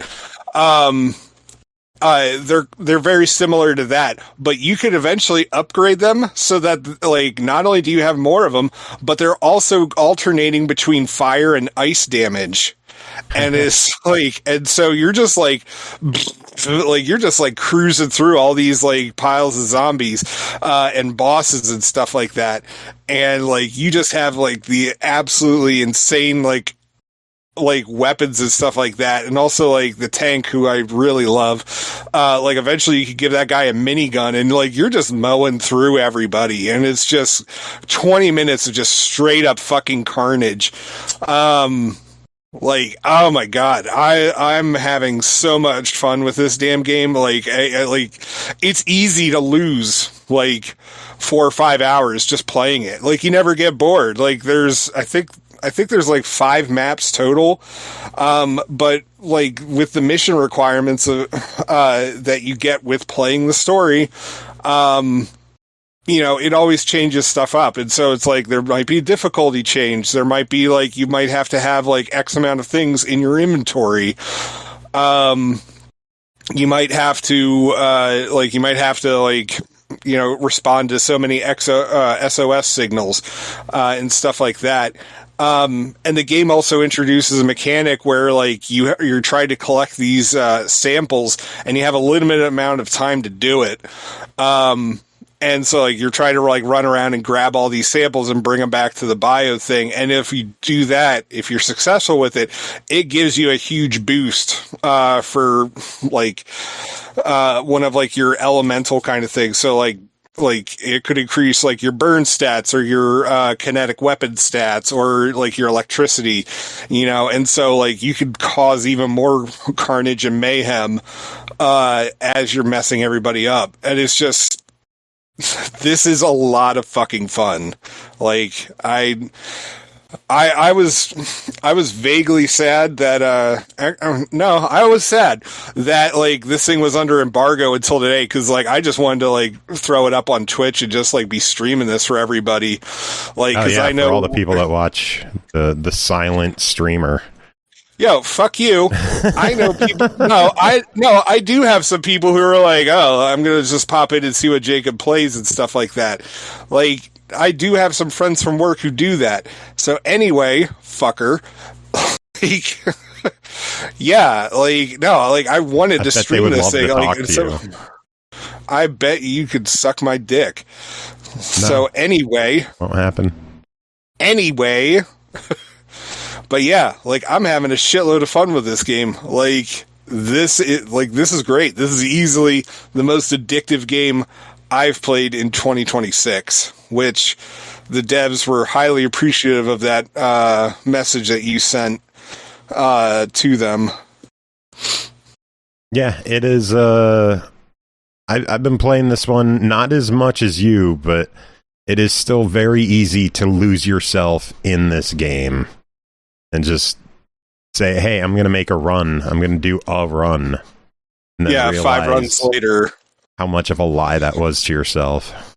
Oh, yeah, because you're like, oh, well, shit, I just upgraded all this stuff. I need to go see how that works. Yeah. All right, one more run. Okay, well, I just got this new synergy. Let's see how that does. Like, oh, my God. One more. Yep, one more. You know, it's 4 a.m. Who needs fucking sleep? No one.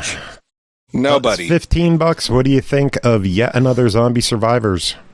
Abso-fucking-lutely. Best $15 that you'll spend. Very good.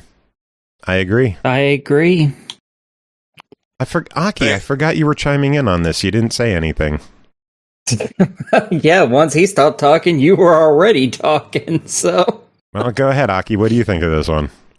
I think it's a pretty good game. I usually don't play games like this. Yeah, I don't usually play games like this because usually they're not great for my eyes, and this one thankfully has some nice little settings that make it a little safer for me.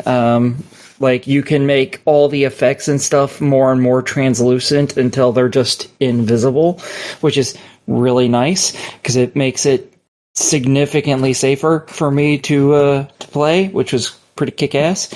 And yeah, I actually enjoyed myself with this, and I think I might actually be working towards 100%ing this. Because I'm definitely going to try it's going to be hard. Oh yeah, no doubt. But you know what? I'm still going to try it. 100%ing it ain't going to be hard. It's just going to take a very long fucking time. Speaking of which, one of the things I do like about this is like some of the items that you could pick up. Like one of them's called the Last Unicorn, and it makes everybody explode into glitter.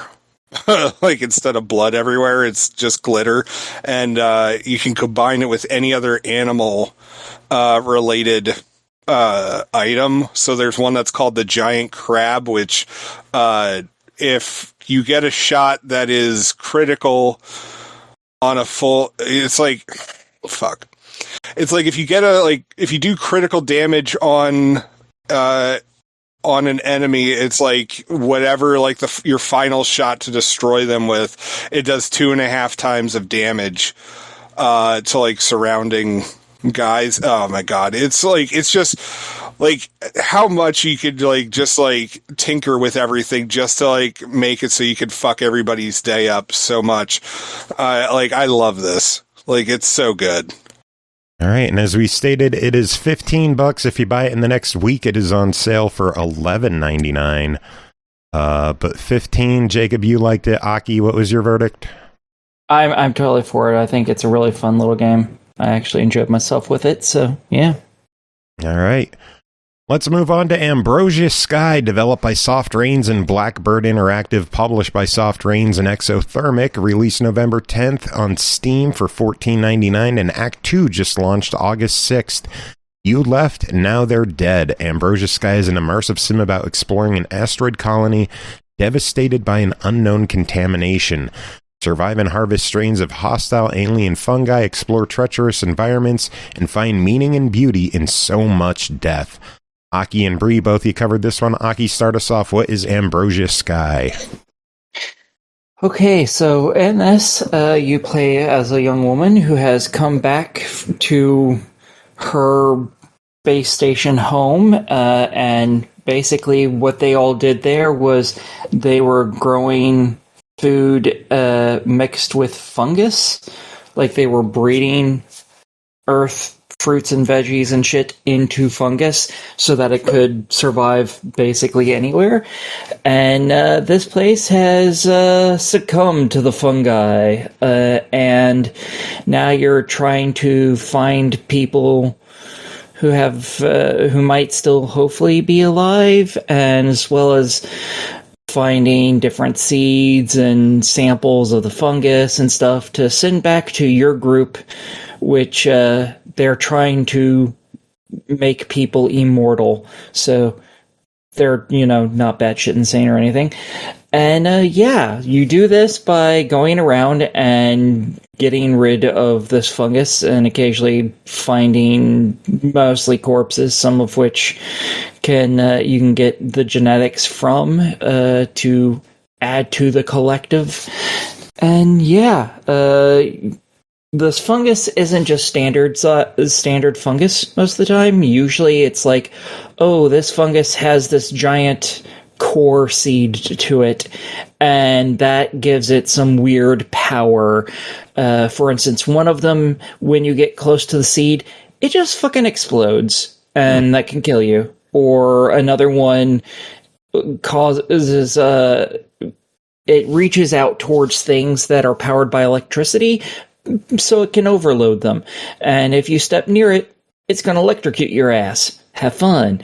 And you have to basically break the core off from the rest of the fungus that it's growing out of without destroying the core so that you can collect the core, because that is how you get your upgrades, by collecting the cores and using them eventually in between levels to upgrade different abilities and items that you have. The first act has, I think, like 11 or 12 levels. The second act only has like 6, I think, something like that. It's a lot smaller.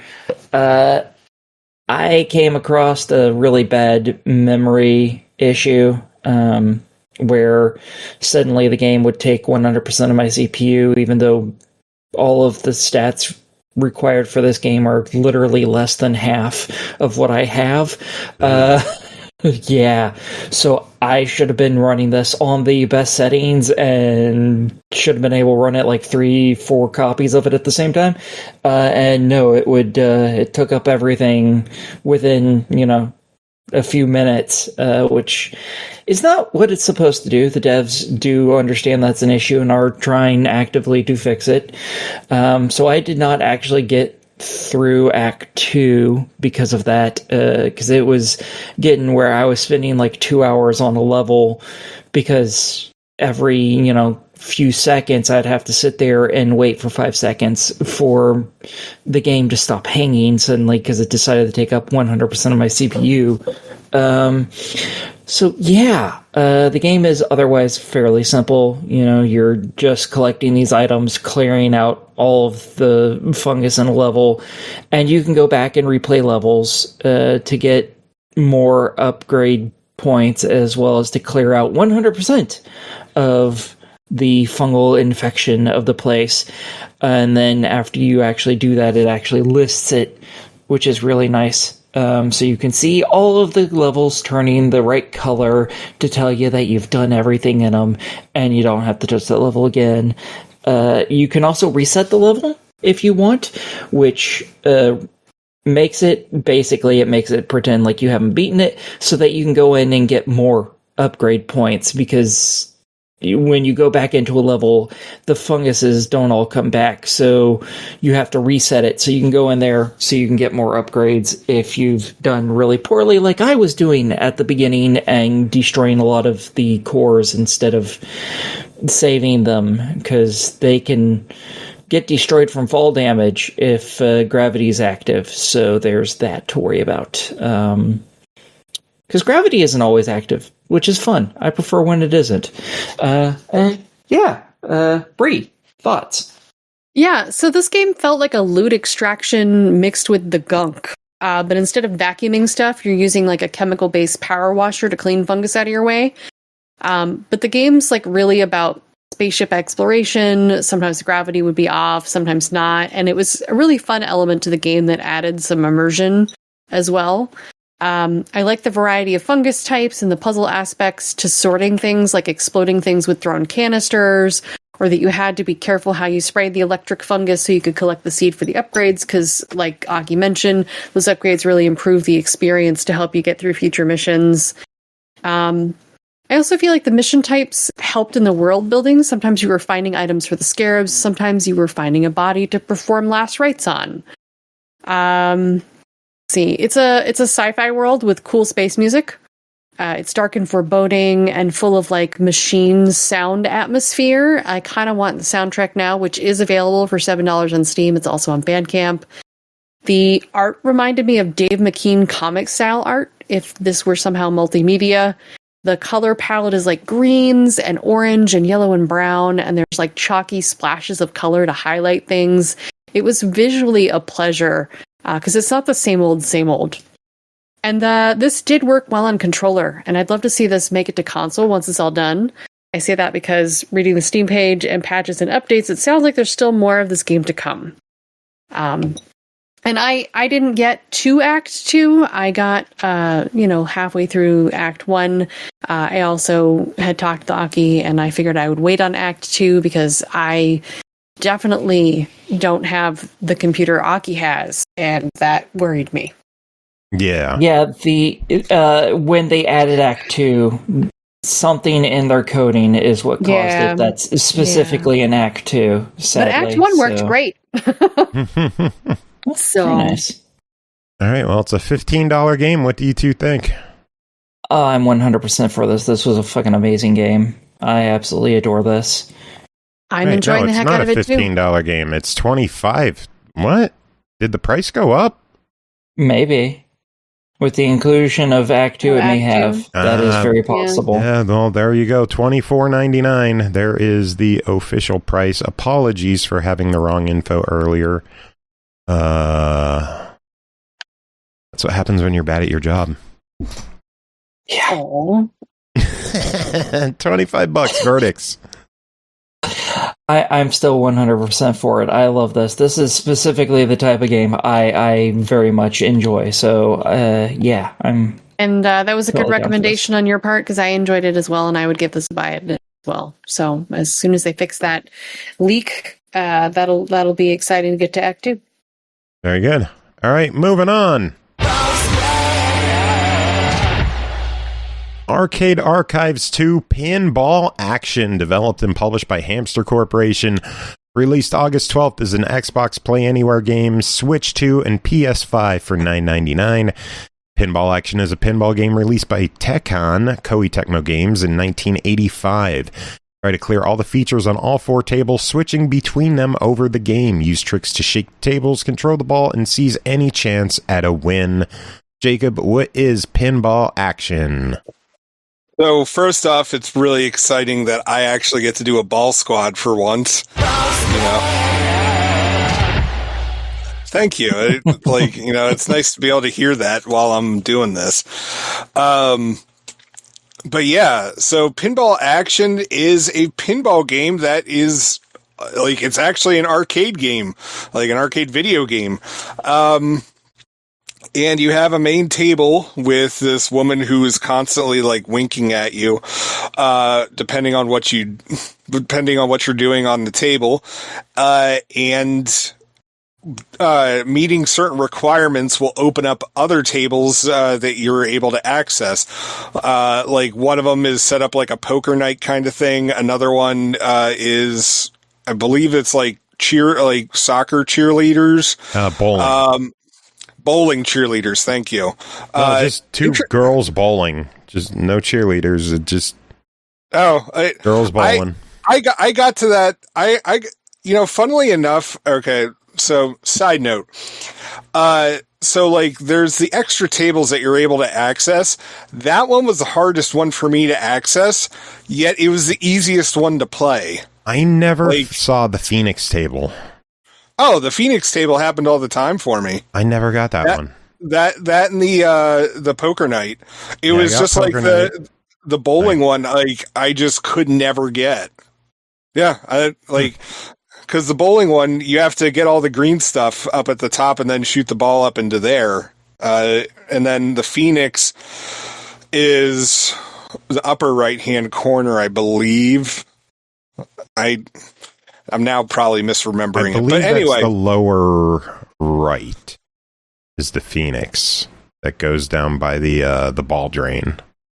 And then the upper right is the blue one that goes to the poker night. Well, yeah, but then what does middle left go to? I thought that was the poker just thing. Collect a bonus. Oh, shoot. Yeah, you're right. Because then it adds that to your score. But yeah, honestly, it's a decently difficult pinball game in my opinion. However, you are able to hit a button to bump the table and stuff like that. And that never worked in my favor every single time that I tried using it. However, there were plenty of times where the ball would bounce to the bottom and then bounce back up, because I was flapping the flippers, I guess quick enough, that for some reason it brought it back up. Because they would the ball would actually clip through, the flippers for me. And so, yeah, pretty much, I mean, it's like other ACA titles. There's the normal mode. There is the caravan, the timed, and the high score versions of them. The achievements are fairly easy to get.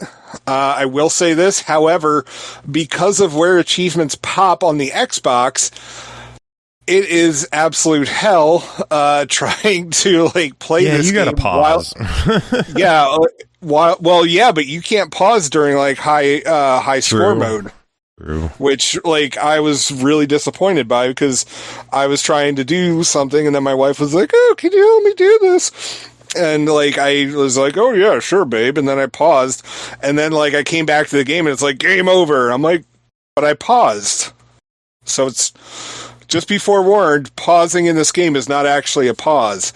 Well, it depends on the mode you're on, too. Well, yeah, all right. Yeah, fair. But yeah, like, honestly, like, it's pretty fun. It shows, like, a lot of imagination for, what did you say this was, 1985? Yep.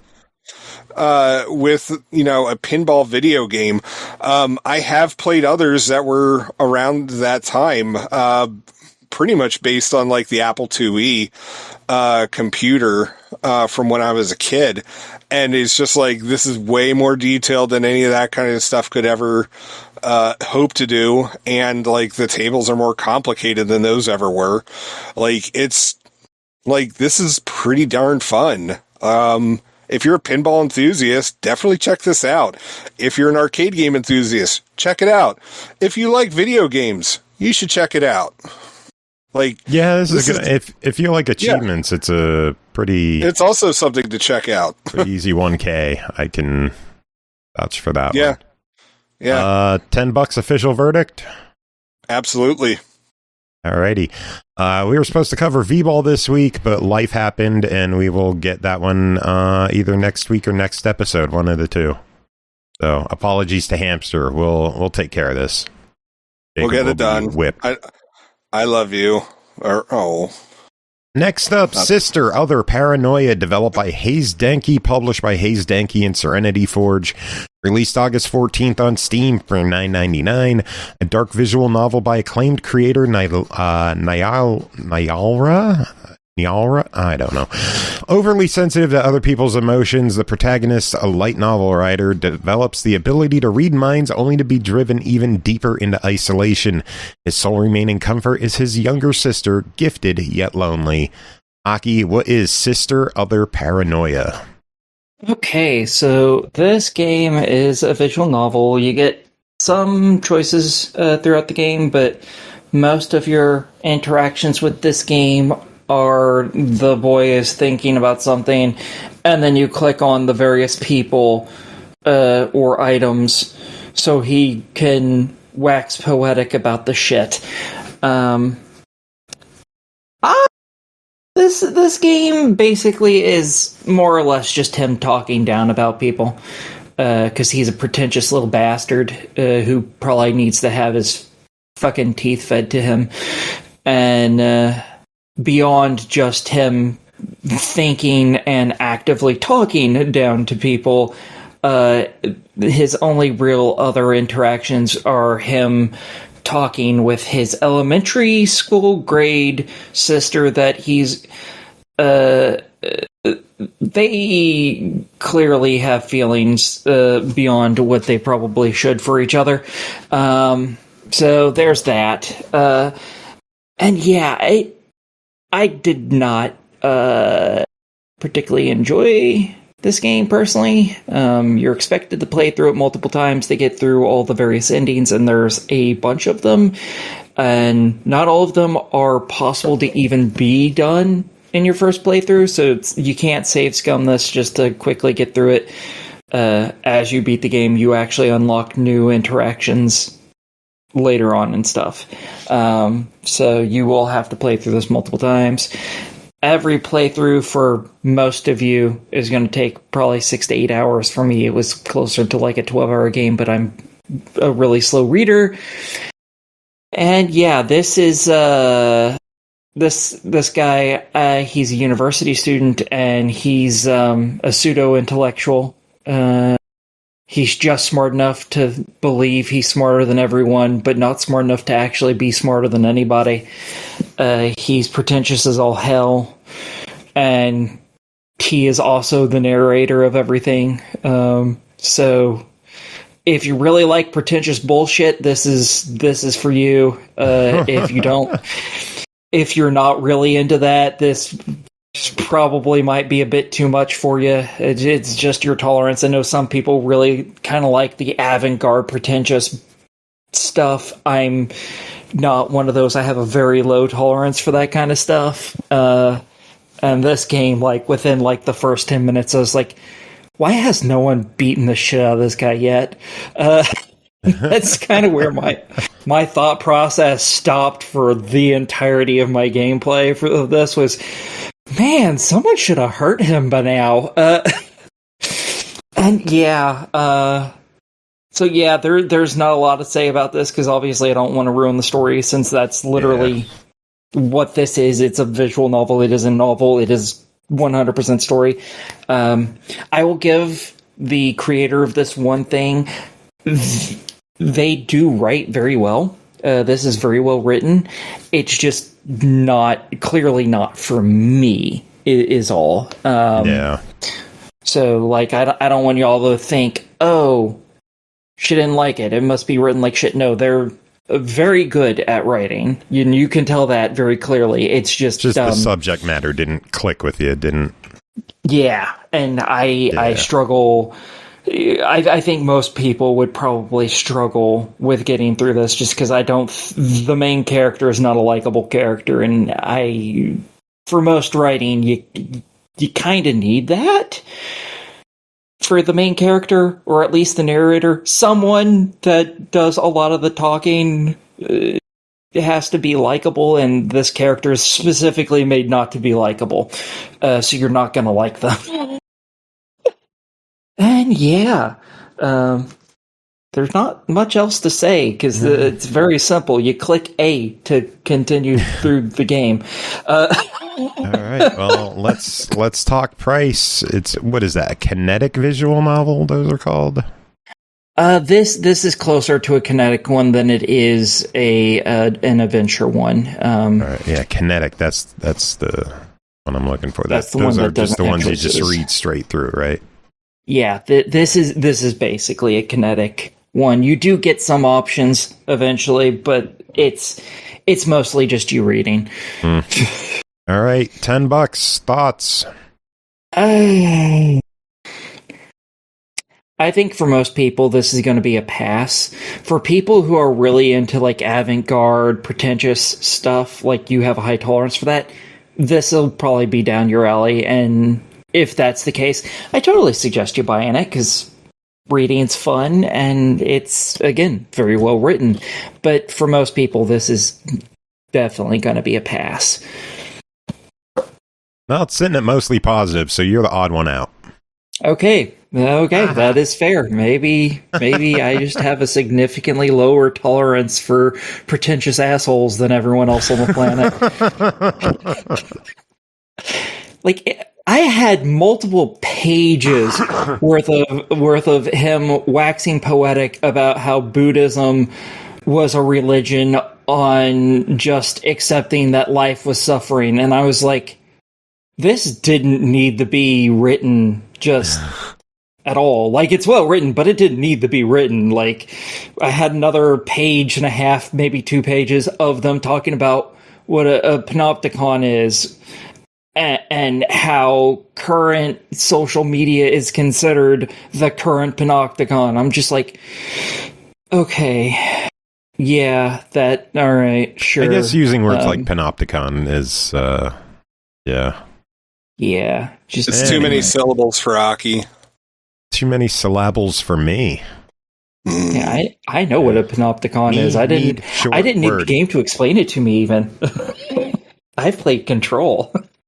All right. Anyway, let's move on. Next game to talk about is Bri Rhyner. 3 different words. Developed by Get Color Games, published by Black Lantern Collective. It released August 20th on Series X and S, Switch, and PS5 for $9.99. Berry, Berry, Berry is a surreal first-person incremental game about growing berries and putting them in a hole to bury them. Get it? Berry, Berry, Berry. Lots and lots of berries. Jacob, what is Berry, Berry, Berry? Well, Berry, Berry, Berry is... so it's definitely like one of those viral games that you see that have come out within like the last... I don't know, 5 or so years, like very similar to like stuff like Five Nights at Freddy's, like some of the Backrooms games, all that kind of stuff, where it's just like you're presented with a very weird, photo grainy, like 1980s VHS aesthetic, and gameplay that is deceptively simple. Yet there's something definitely creepy lying underneath all of this.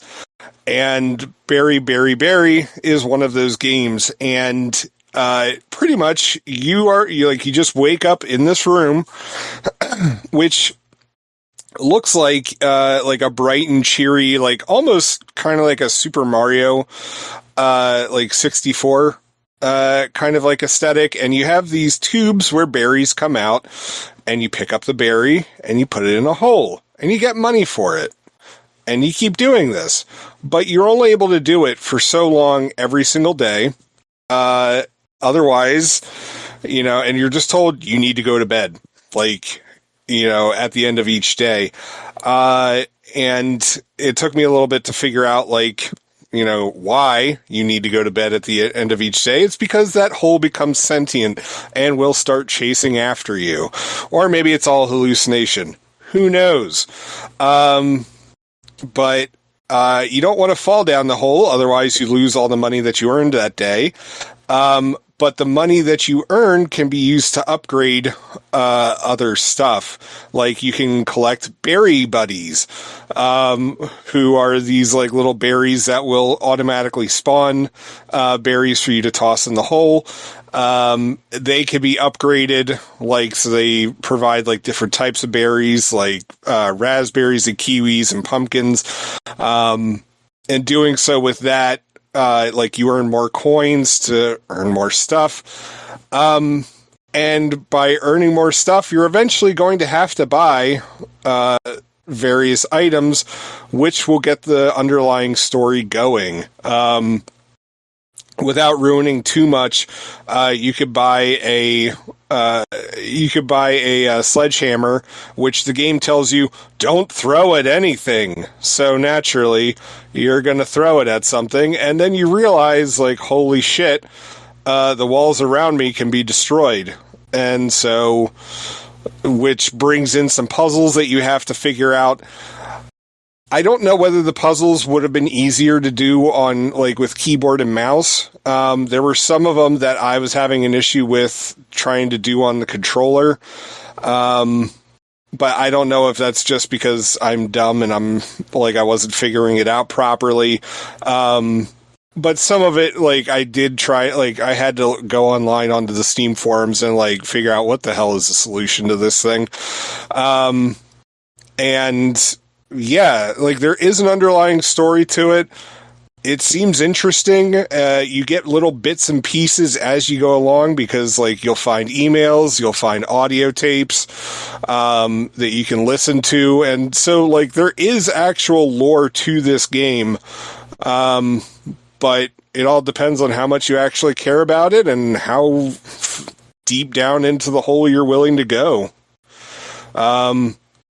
Honestly, it's a fairly addictive game, too. I mean, like, and it seems silly because, again, all you're doing is just tossing berries down a hole, like, within, like, a certain amount of time. But I just couldn't stop doing it. So, it's a weird game. I don't know if it's necessarily going to be for everyone, and it definitely felt like a time suck, but I'm enjoying it. I want to see, like, where the heck this thing goes. So, yeah. All right. Any other thoughts on it? It's a weird game. Like as I said, it's not going to be for everybody, but, it gives you enough breadcrumbs to, like, keep being interested. as you're going along. Like, so, I'd say at the very least, give it a shot. Cool. Sounds good. Moving on. What was the price for it? $10.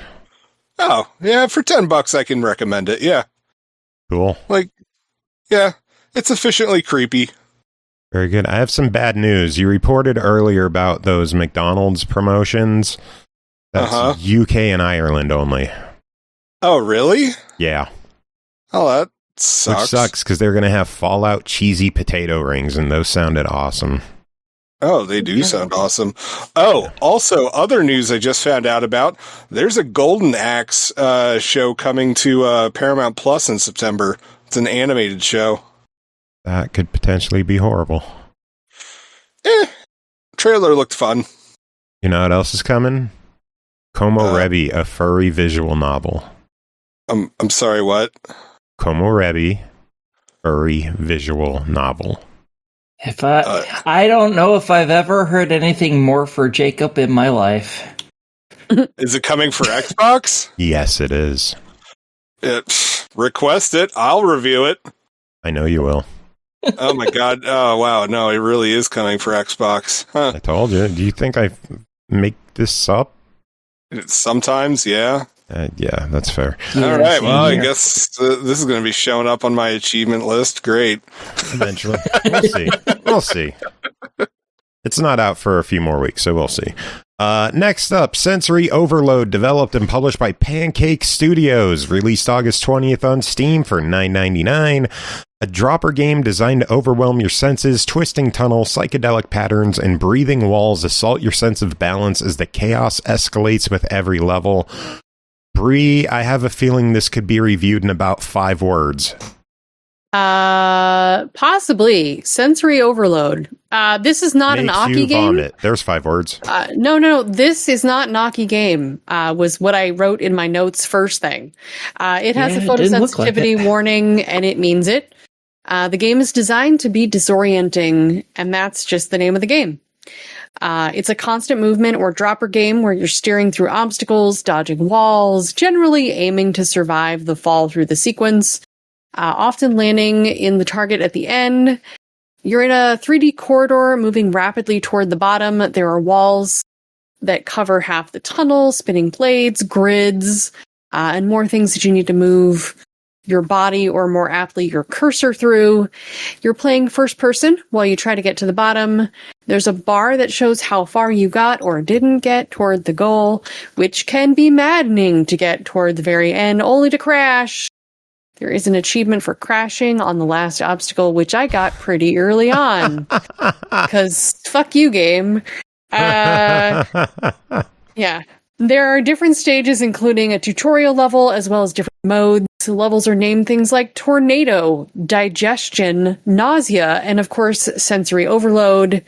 Each level has various stages to complete. Tornado has like 7, and there are also things they are named Squall and Gale and whatever, because it's the tornado theme. And the Digestion level kind of looks like you're moving through a digestive tract, and there's like little things to bits of digested things and hardened artery bits and things that you need to like move around. That's apparently called peristalsis.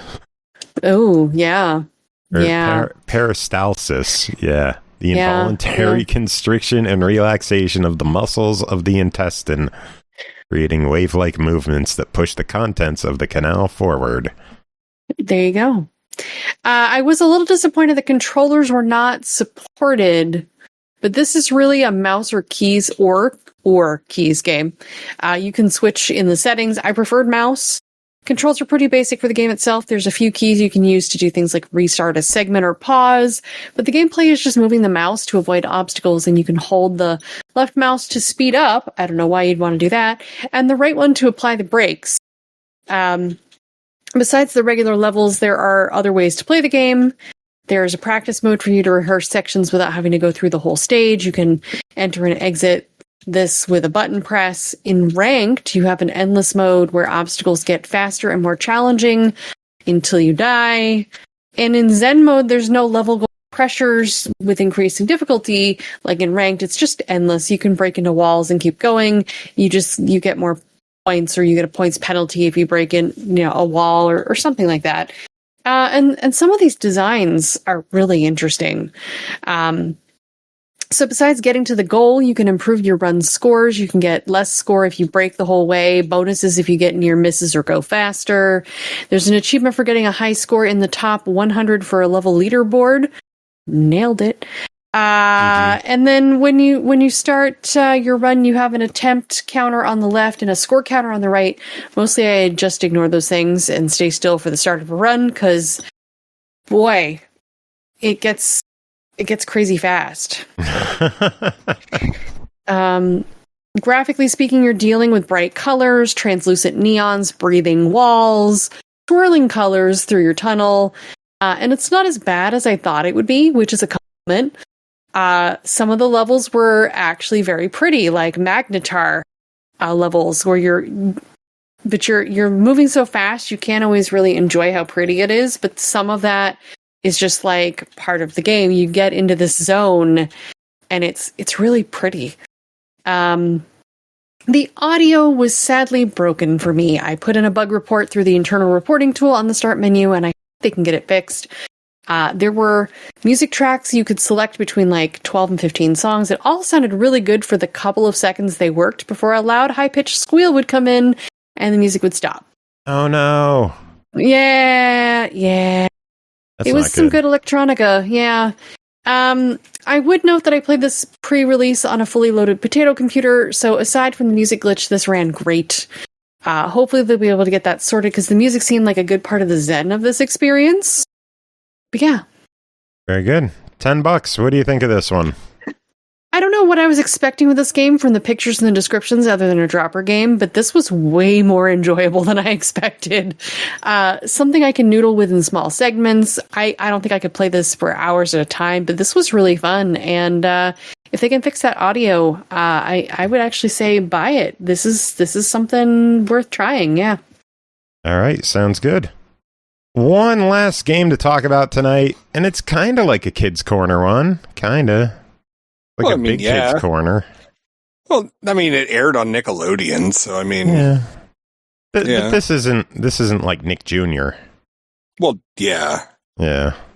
Anyway, Avatar, The Last Airbender, Quest for Balance, developed by BamTang Games, published by GameMill Entertainment, available on all platforms right now for $49.99. Relive the epic adventure of the original Avatar The Last Airbender series as you play as Aang and his friends and master the elements, explore the most unique Aang and his friends master the elements, explore the most unique locations from the series, solve challenging environmental puzzles, and experience the most heart-touching moments of the story. Play the story solo or with a friend through the game's unique two-player co-op mode. Embrace your destiny and experience Aang's original adventure. Jacob, what is Avatar The Last Airbender Quest for Balance? So, Avatar Quest for Balance is set after the events of the show. Not that long, maybe like a year after the events. And it's really inconsequential to the main storyline. Pretty much, if you've watched Avatar The Last Airbender, there is an episode where the group goes and watches a performance at this theater of these actors and essentially trying to put on a play about Aang's life, and it is just absolutely horrendous, and like everyone's they portray everyone absolutely like incorrectly, and like you're just watching the reactions and it's hilarious. But the lady who was in charge of it, she's like, well, now that we really know the story of the Avatar and everything that went on, we really, like, the play could really use a refresh. And, so it's more accurate to what history actually happened. And so, the White Lotus Society, like, they're sitting down and they're explaining it.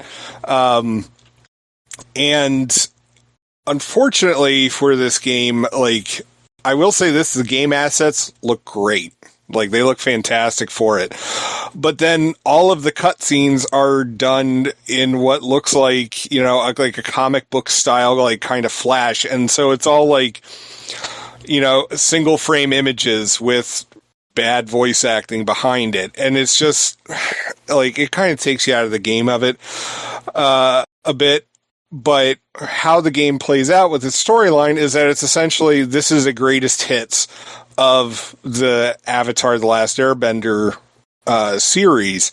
And so you're playing through, you know, getting off of Prince Zuko's ship at the very beginning.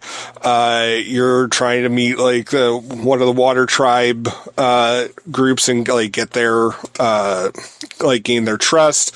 You're going to be running into various characters like King Boomy, you know, throughout the whole thing. And it's like you're going to get to reenact various parts. Now, it's not just, you know, it's not just as simple as run around and like, you know, use your powers against everybody.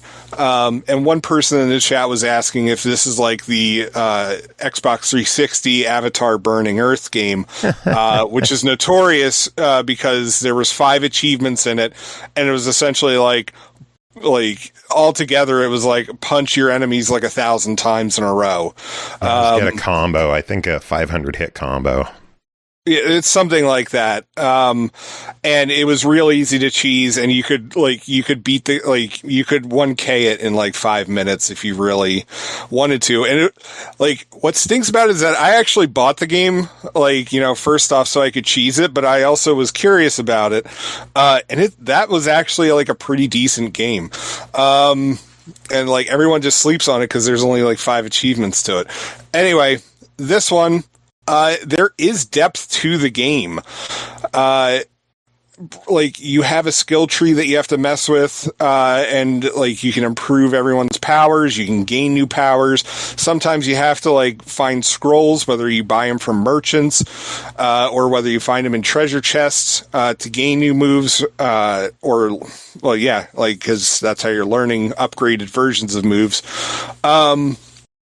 And then there's also side quests, and those are usually done in the form of puzzles, like pretty much like moving objects, or like, you know, trying to get from point A to point B, like figuring out like the environment, like changing the environment, you know, like, so platforms make it so you're able to jump to certain areas, or they're all fetch quests. And the fetch quests, I'm not gonna lie, get really old really fast, because it's just like the game is just having you run from one end of the map to the other, like literally running like from one end to the other.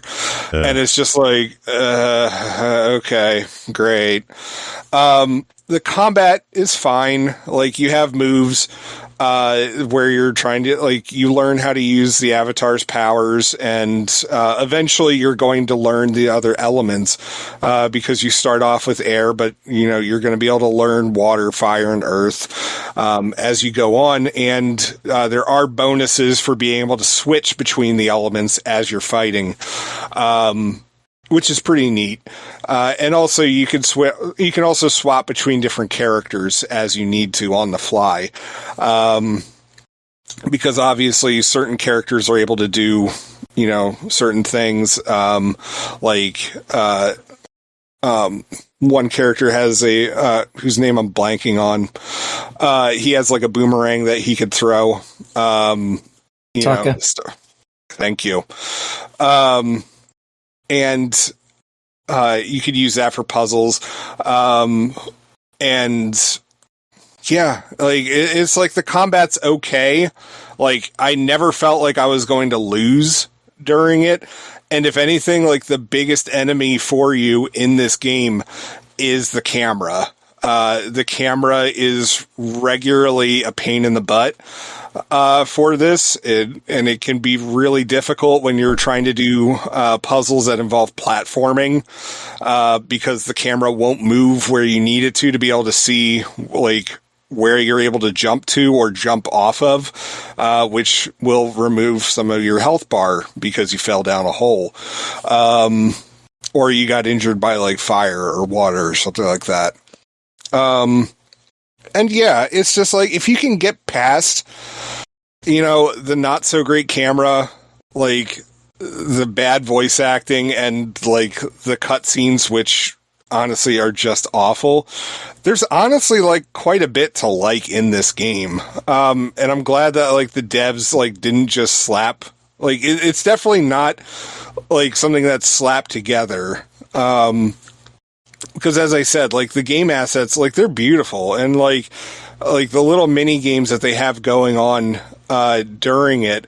Some of it reminds me of like the mini games that you'd find in some of the Paw Patrol stuff when you're controlling Sky, or some of the vehicles, like because you're collecting stuff and like you have to move through a certain environment.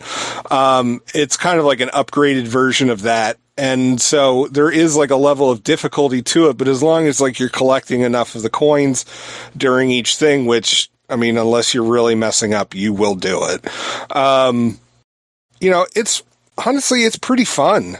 Like, I don't think it necessarily deserved all the hate that it got when it first came out. I mean, there's definitely stuff that could be improved on it, but like, I'm digging this, and like I'm willing to sit through the camera issues on this to see the end of the game. Yeah. Like I would have preferred like a new story instead of just something that rehashes everything. But to be honest, it would have been hard to do that because like you have to make it so like, you have the progression of the powers and all that kind of stuff. Whereas if you started it right off at like after the show had ended, Aang already is the Avatar. He has all of his powers. You wouldn't, you'd just be going through the game mowing down people. Whereas this one, like, there is some strategy to it because you've got limited powers and like a limited, like ability bar. And so, like, it is what it is. Like, I think it's worth checking out if you're a fan of Avatar: The Last Airbender. Like, I don't think it deserves the hate it got. All right. Well, it clocks in at $50. Do you think that's the big hurdle? Is the price tag? Yeah. To be honest, yeah. Like, if this was like a $30 game, I'd be like, all right, yeah, cool. Like, like it would be like a good budget title, but $50 is a bit much. You may want to you're going to want to wait for a sale on this. That's fair.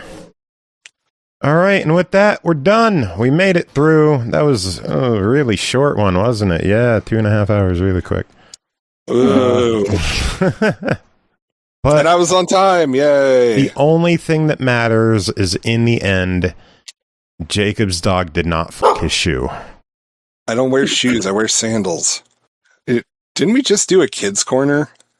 Oh my god, yes we did. Good job, Joe.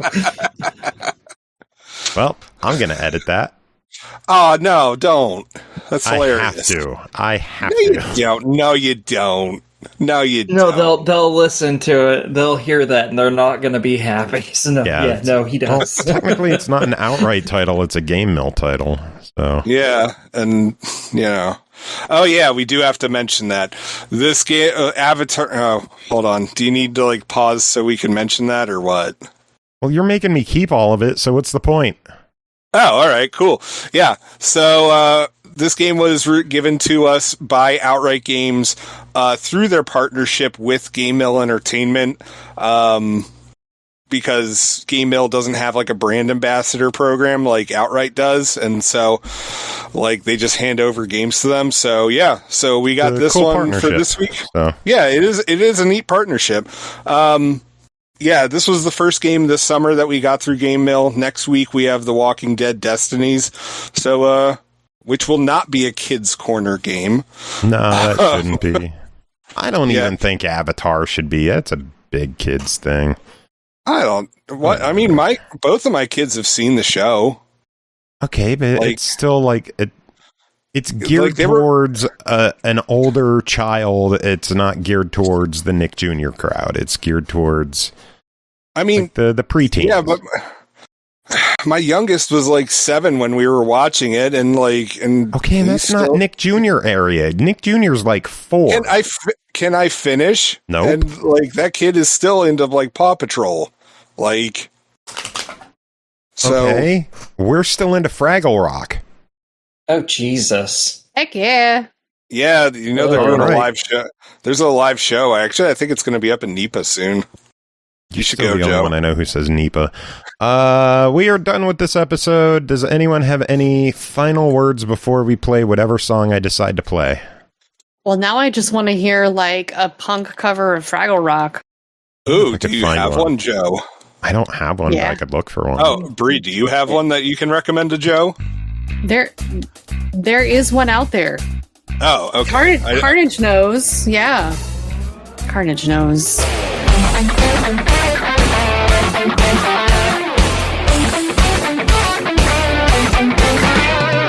Got your cares away. Worries for another day. Let the music play. Down with Fraggle Rock. Work your cares away. Dancing's for another day. Let the Fraggles play.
Fraggle Rock.